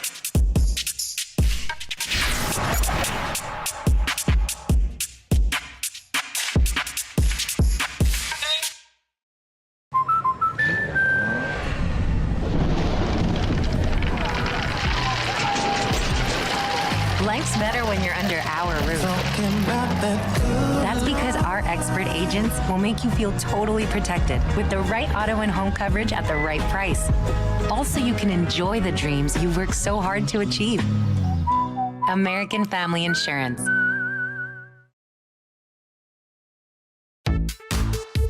For the biggest selection of pre-owned cars, trucks, and SUVs in the Riverbend, visit AltonToyota.com or stop by their location on the Homer Adams Parkway in Alton.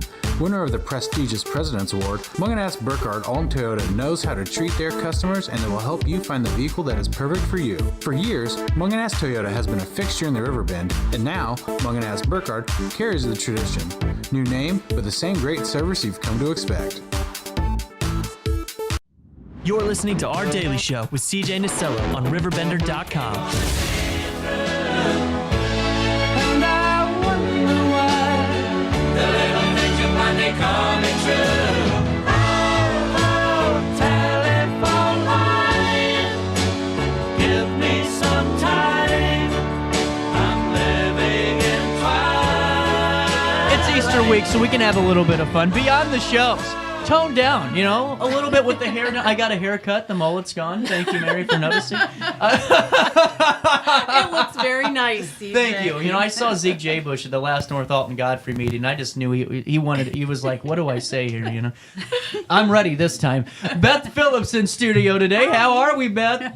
Nervous. I have that impression on I people. told her, I said, don't be nervous, don't be nervous. A, you know exactly what you're talking about, and you're so good at what you do, and B, CJ makes it super easy. Well, we were talking, Beth, and Mary and I have said before, Hayner's success comes with the support staff and folks like yourself that are doing some amazing work in the library. And I had Lacey McDonald on the show last Thursday, and we got a chance to brag a little bit more about genealogy because it really is a really big reward for us and such a big incentive and amenity in the community to really track our roots from our local institutions without, you know, maybe doing the 23andMe and all that comes with it.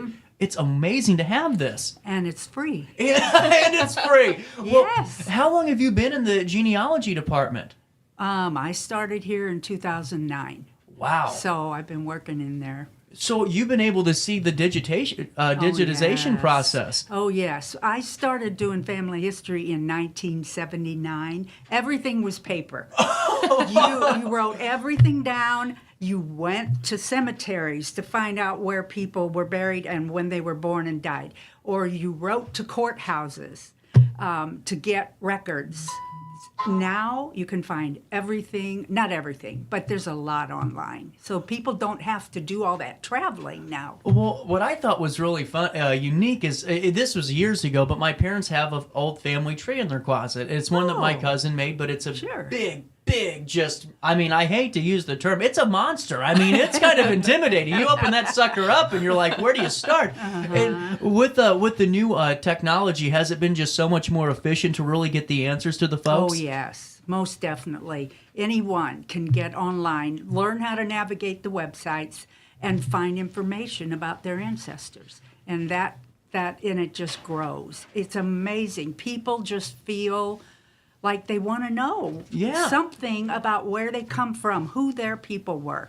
And it's quite an interesting journey. And I don't know how you feel about this, Mary, but I've talked, and Beth too, but I've talked with folks that, maybe grew up in a different portion of the country. Maybe they grew up in, Missouri somewhere, they grew up in Wisconsin, they grew up in one of these states, and they left early, so they don't really have that fine memory of their childhood home. And so when I talk to folks, they're looking online to maybe find out where their grandmother or grandpa were buried at. And really, just to see them find those answers, though, that's such a reward in itself. It is. And what's even better is when you learn the stories.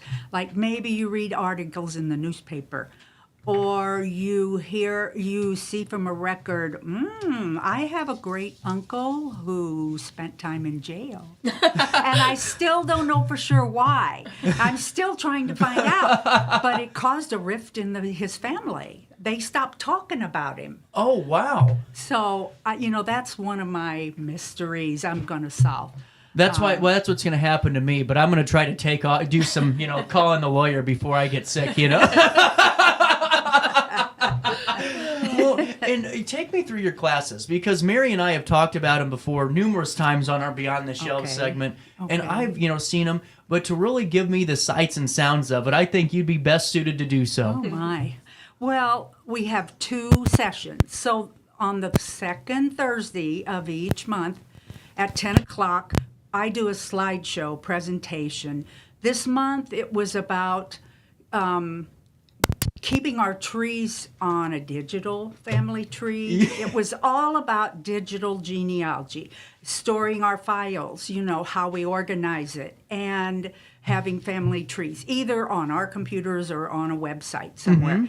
So that's what it was. And then the third Thursday of each month, we come back and we talk about what we're doing. And it might be about what the class talked about, or it might be something else. I like that component of it, though, because, just you suggesting a family tree website, that's really cool, especially for larger families, just to know, hey, they have it whenever you need it. Well, that's it. Yes, they can get on and see it wherever they are. That's the wonder of digital technology. It makes the world small, and we can all come together.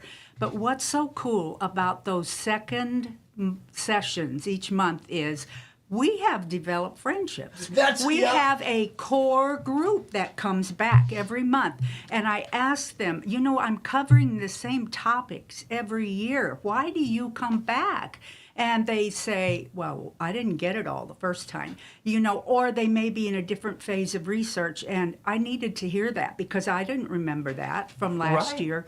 But it's also all about sharing. I mean, okay, so one of our class members had some ancestors who pioneered a sod house. They lived in a sod house on the plains. I forget which state. And somebody wrote a book about them.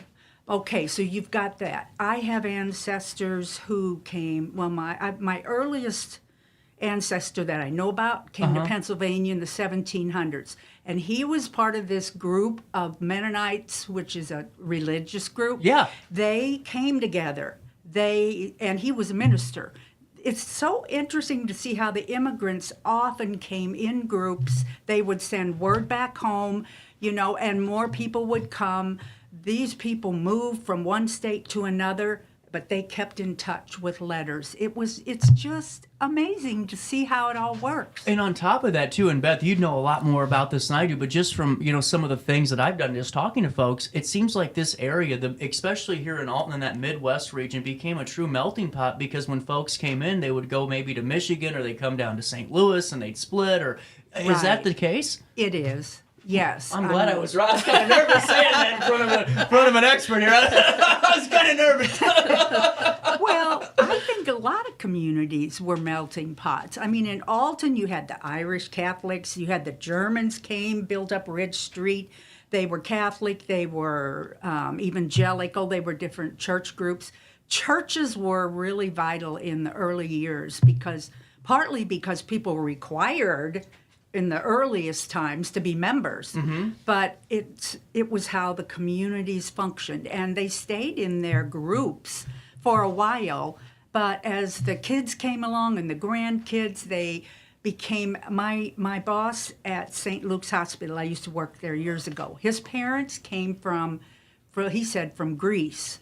Okay, they came over. Their marriage had been arranged by their parents. So they came here, but at different times, because he came first. He had to get himself established. And then when he wrote home and said, I can support a family, send my wife, then they sent her. So, and then they tried to arrange the marriages of their kids. My boss, and he said, didn't work. We were too Americanized. You see how not happening. Yeah. And they just, and so it's like gradually the people assimilated into the society around them. But they hung together for a while because they knew each other and they had their ways in Europe. I was thinking about the people, some of my ancestors lived in Europe. The Mennonites were persecuted a lot in Europe because they weren't the official religion. Those upstarts, they just had their own ideas about everything. And so they came here partly for religious freedom, partly for economic chances for their children especially. And so they lived in villages, but the men farmed the land outside of the villages. Well, when they came here, they bought land with the homes on them. So those women in those societies weren't next to each other in town anymore. They couldn't lean on each other and talk near as much as they did in Europe. It was always a big adjustment for these pioneers, for these immigrants. It's so interesting to learn and realize, we struggle in our lives. We all have adversity. We all have problems. So did they. Yeah, right. Wow, just different. The conditions were different. So they lost children with communicable diseases. There were no antibiotics in the 1800s, the 1700s. So their situations were different. But they were still people just like us. Some of them handled it well. Some of them didn't.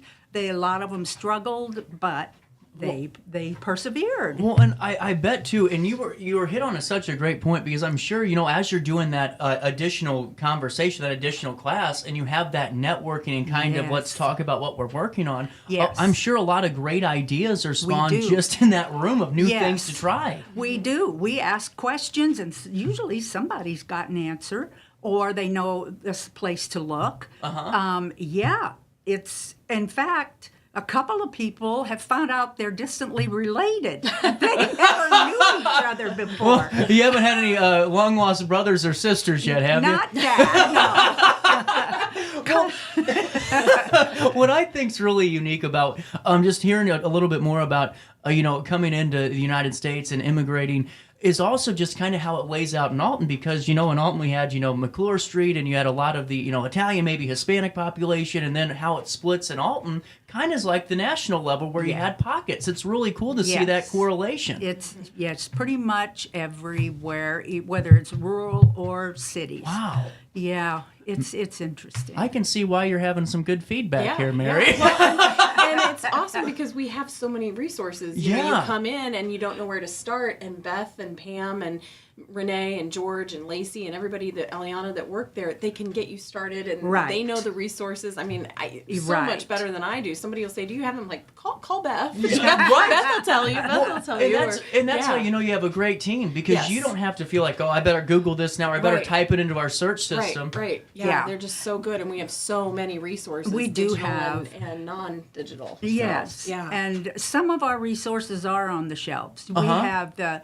city directories. I mean, lots of people come in. Sometimes it's people researching their homes. Yeah. Because they want to find out when it was built, who's lived there, that kind of thing. But the city directories, the school yearbooks, church records, cemetery records. It used to be people had to go to books for everything. Right. And you can find a lot online, but not everything. And that's the value of local libraries and societies. You're right. They have records you're not going to find anywhere else. So I will often tell a person who can't find anything, Call the local library. Ask them who's got the archives of the local newspaper, because they might find articles about that family. Or call the local history or genealogy society, because they know there's somebody in that group. They're going to know about the families that lived in the area and how the history developed. That's why we're still valuable. Right. Well, and so 2 questions before we take a break and get to the rest of the meat of the conversation. And number 1 is this. If I call you and because Mary's going to say, hey, CJ, great, thanks for calling me. Call Beth. Okay, so I call Beth. Beth. I say, Beth, right.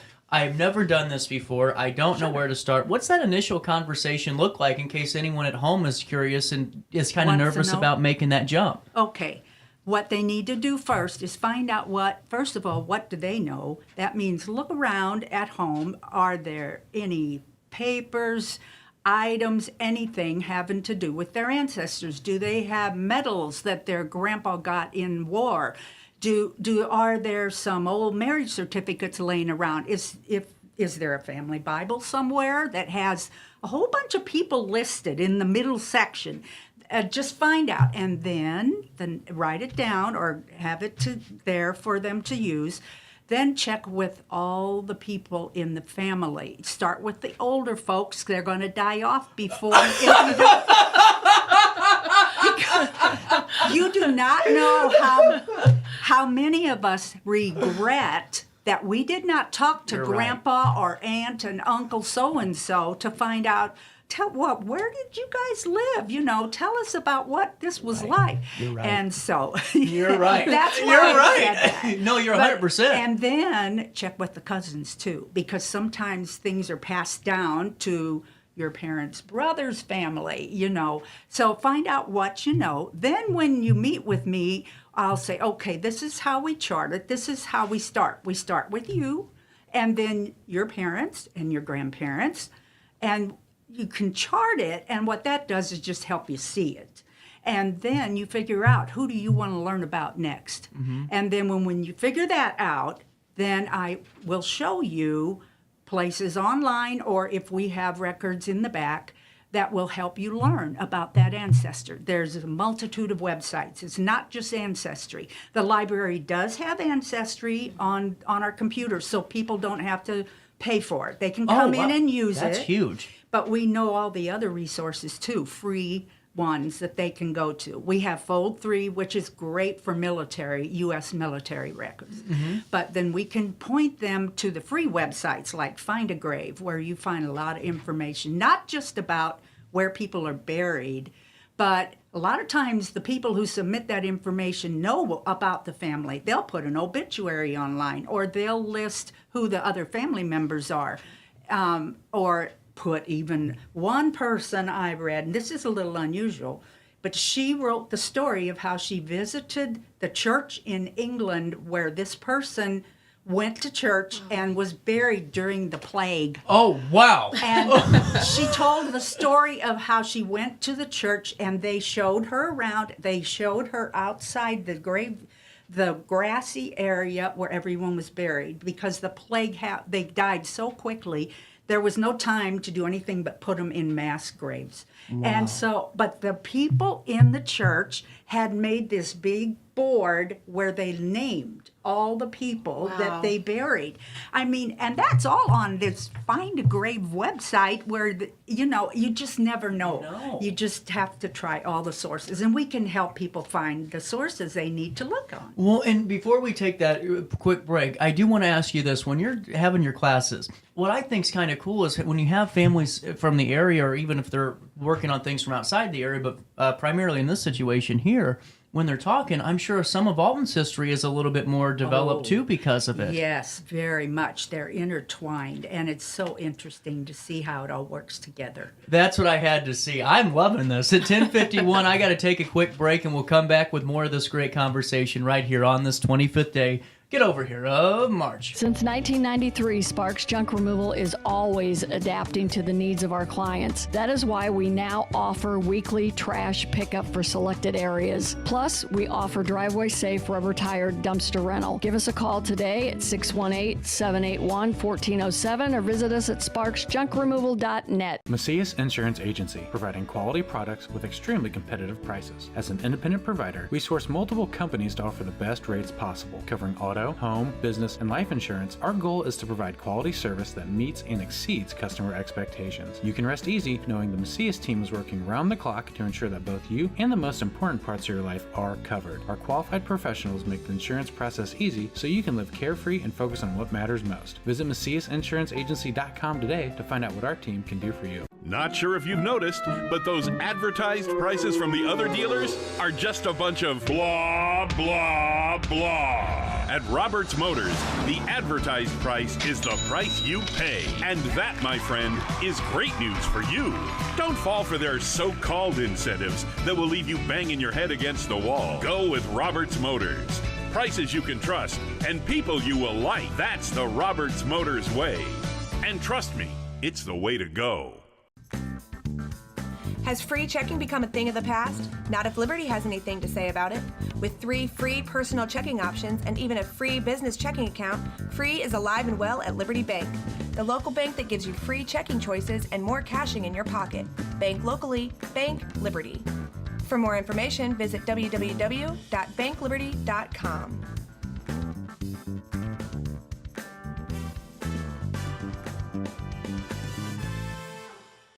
RiverBender Radio has built 3 great new stations just for you in the Riverbend.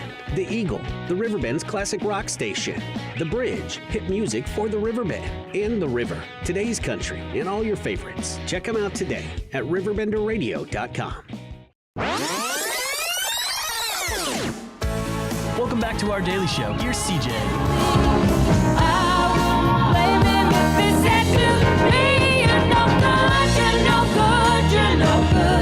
Baby, you're no good. I'm gonna say it again. You're no good, you're no good, you're no good. Baby, you're no good. It's 10:53 and we're coming back here on this Monday morning. You know, you guys were going, CJ, you had a great conversation. It was wonderful, but you never told us when the next classes were. And I did that on purpose. Branching out classes. Yes, branching out classes. Branching out classes. And I did that because I wanted you to stay, because we have great supporters. Beth, with that being said, when is the next upcoming branching out class? All right, April 11th.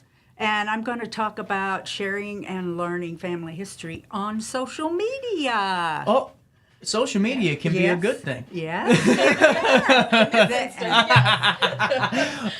Exactly. And it's amazing how people use it to do family history. So, yeah, that's April's class. And then, like I said, the second Thursday is class, and then the third Thursday is when we get together and talk.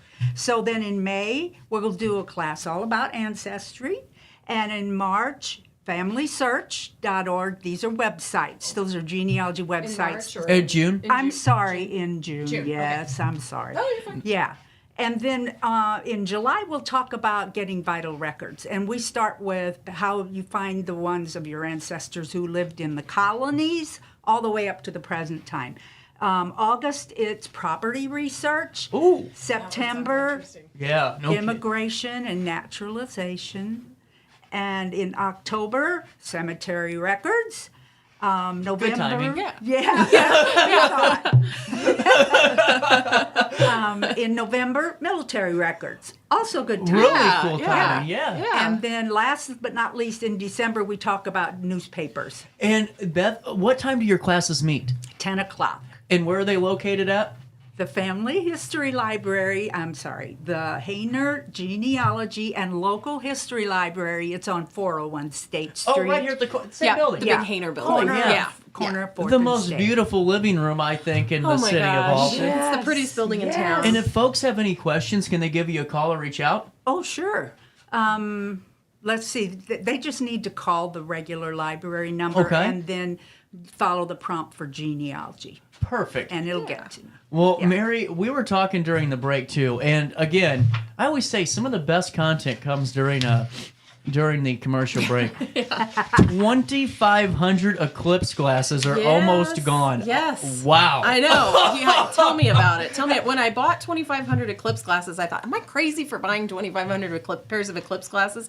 No, apparently I'm not. Not crazy. So we're giving away free eclipse glasses at the library, at all 3 library locations, and we've given away the vast majority of them. So we do still have some. Can I ask? Because this is like really like just insane to me. Did you give a lot of them like the schools to hand out first? No, people have been coming in and getting them. And the Alton School District is giving each student a pair of eclipse glasses. So that really helped us out because I was getting a little nervous about that. These are actually people coming in and picking up some glasses Even for their the genealogy their families. library. Yeah, we've got them at all 3 locations. And the eclipse is April 8th. So we still have a few to hand out. They're free. We just ask that people just maybe take one per person that's going to need it because we're getting a little low, but that's okay. I just can't believe it. I was stunned. Well, and most importantly, that's 2,500 people going into the library. Exactly. And some people that have never been in the library, they said, I heard the library's got eclipse glasses, and it's like, yeah, we do. And while you're here, why don't you take a look and see what else we have? What's your address so we can get you a library card? Yeah, exactly. Yeah, let's get you a card. So what else is coming down the pipeline? So we've got this Saturday I'm going to be at the Post Commons from 9 to 10:30. And just doing library card registration and handing out information about libraries. So you can come to the Post Commons. I'll be there. We have our Food for Fido Fine Amnesty program going on for the whole month of April. So if you have any Hayner Library items that are long overdue and you want to have us waive your fine, you can bring in pet food items for your overdue Hayner Library items, and that'll get donated to 5A's, and it'll waive your fine. So if you have something you've lost under the couch or something, bring it back, and we'll take care of that. I had one of the largest ID fines in Alton School District history. I mean, it was bad. I had to pay quarterly. It was like taxes. It was so bad, it was just awful. But for this, let's just say an individual loves the idea of this, but they don't have any fines. Could they still donate, maybe help waive someone else's fine that might need it? I never thought about that. We could probably work. Look at that! we could maybe do that if they know somebody that has some overdue items, because it's for items that are still out. So it's twofold. It gets library items that have been out for a long, long time back into the library so that other people can check them out. But then at the same time, we realize, if you've had something, 2 or 3 things that you've been billed for, that can add up, and that people don't have that kind of money. So I'll have to think about that. See, there we go. Make a note. I'm good for 1 a year, Beth. That's about it. I'm making a note. So, so we have that going on for the entire month of April. Senator Erica Harris, State Senator Erica Harris, is going around to different public libraries in her district to talk with her constituents. So any kind of, she'll be at the Alton Square Library on April 4th from 10 to 12. Her staff will be there. Really cool. And that way that they can assist residents with services, including navigating the state agencies and connecting residents with available resources on government-related issues. So if you have something you need help with, you can come to the library and talk to her about that. And then we have Ed Wheatley is coming. I got to send him a text. So Ed's coming. He's going to be at the library, at the Mall Library, on April 3rd at 6:30 p.m. I remember. I got the date right. He's going to come and talk with us about St. Louis being the best sports town in America. And so he's written several books about all variety of sports. It's a free program. Anybody can come out.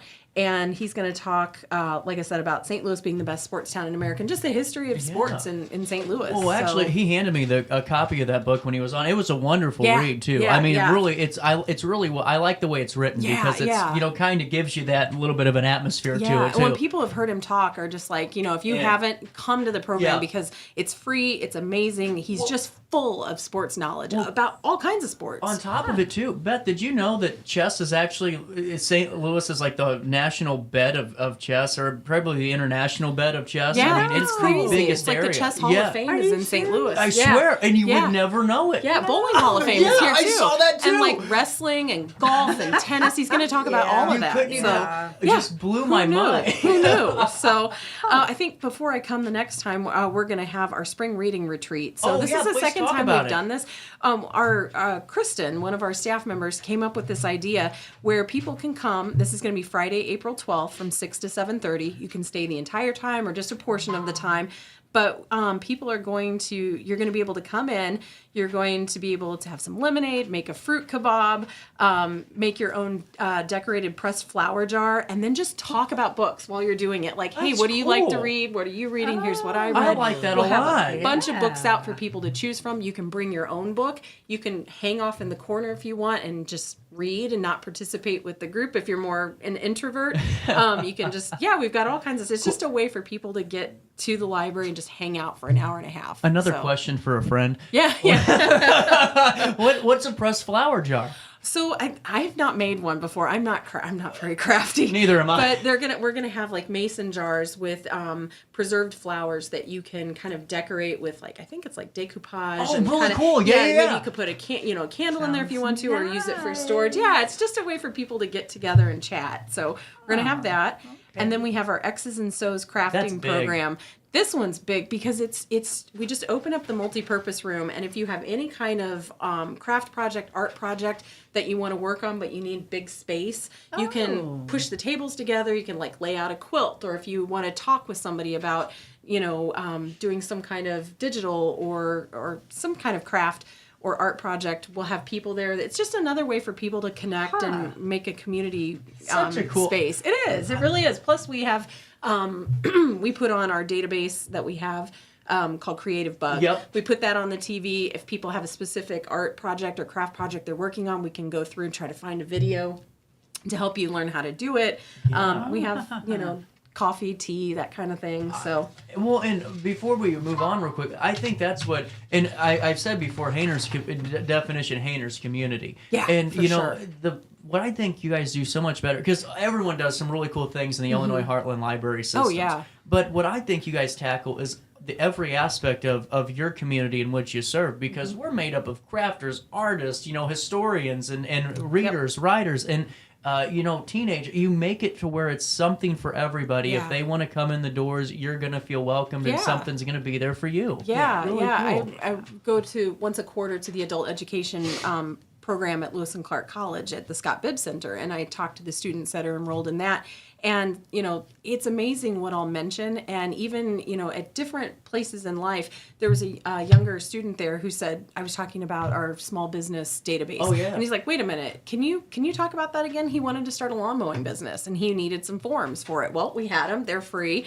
Just go online and get them. And so there's just always something for somebody, and that's the thing. We're always trying to keep our ears open and see what people are interested in, and then respond to that and have something for someone. So really cool. Yeah. And is there anything else coming down? Just two other things. If you can't get to the library, we have a program called Illinois Libraries Presents, and this is a really cool thing that libraries in Illinois have come together, formed a group where we're able to have bigger names. So Temple Grandin, I know Dr. Temple Grandin, a lot of people know her.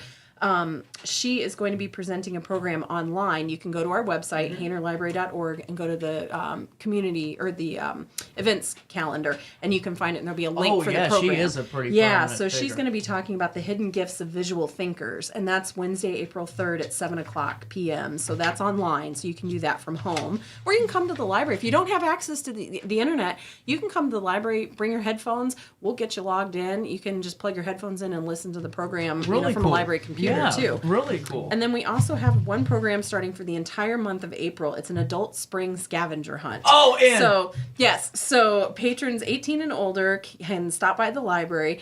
We'll be giving you the clues and things to look for. You can receive a raffle ticket for each item that you find in the scavenger hunt, and the scavenger hunt takes you all around town.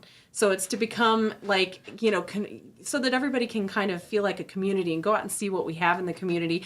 And then also, if somebody sees you walking around a specific site, which I'm not going to give away where they are, but say, what are you doing here? Oh, I'm doing Hayner Library's adult, spring scavenger hunt. And then people start talking about the library. It's a way to connect people. But we have, so for each place that you find, you can get a ticket for a drawing, and we have some grand prizes that are pretty cool. We've got a heavy-duty portable folding chair with a side table and pocket, some Good Grips, OXO Good Grips 5-piece grilling tool set and grill light, and then a coffee and dessert gift card bouquet with $15 gift cards to the Post Commons, Mava's, Germania, the Cookie Factory, and Luciana's. So You better stay off that scavenger hunt trail right now. I mean, it's CJ's. He's going to win it all. Well, it's just been, I was so glad that we had Beth on today, Me Mary, too. and to get Me to know too. a little bit more about genealogy, and Yeah. of course to always touch base with all the great things that Hayner Library does. And guess what? We'll do it again next Monday. If I can just real quick, everything that we talked about today, because I know we talk about these things so quickly. For sure. Everything, just go onto our website, HaynerLibrary.org, and it's either going to be on the main page or on the events calendar. Easy to find it. Absolutely. And we'll keep you posted whenever we do the write-up on this great conversation, too. With that being said, time for us to go. Oh, well, sorry, boss, I'm a little late. 11:06, I'll see you tomorrow for more of our daily show. On that note, enjoy your Monday, grab your umbrella, maybe a towboat, and we'll try to do it again. On that note, have a great day. Try your best to stay out of jail.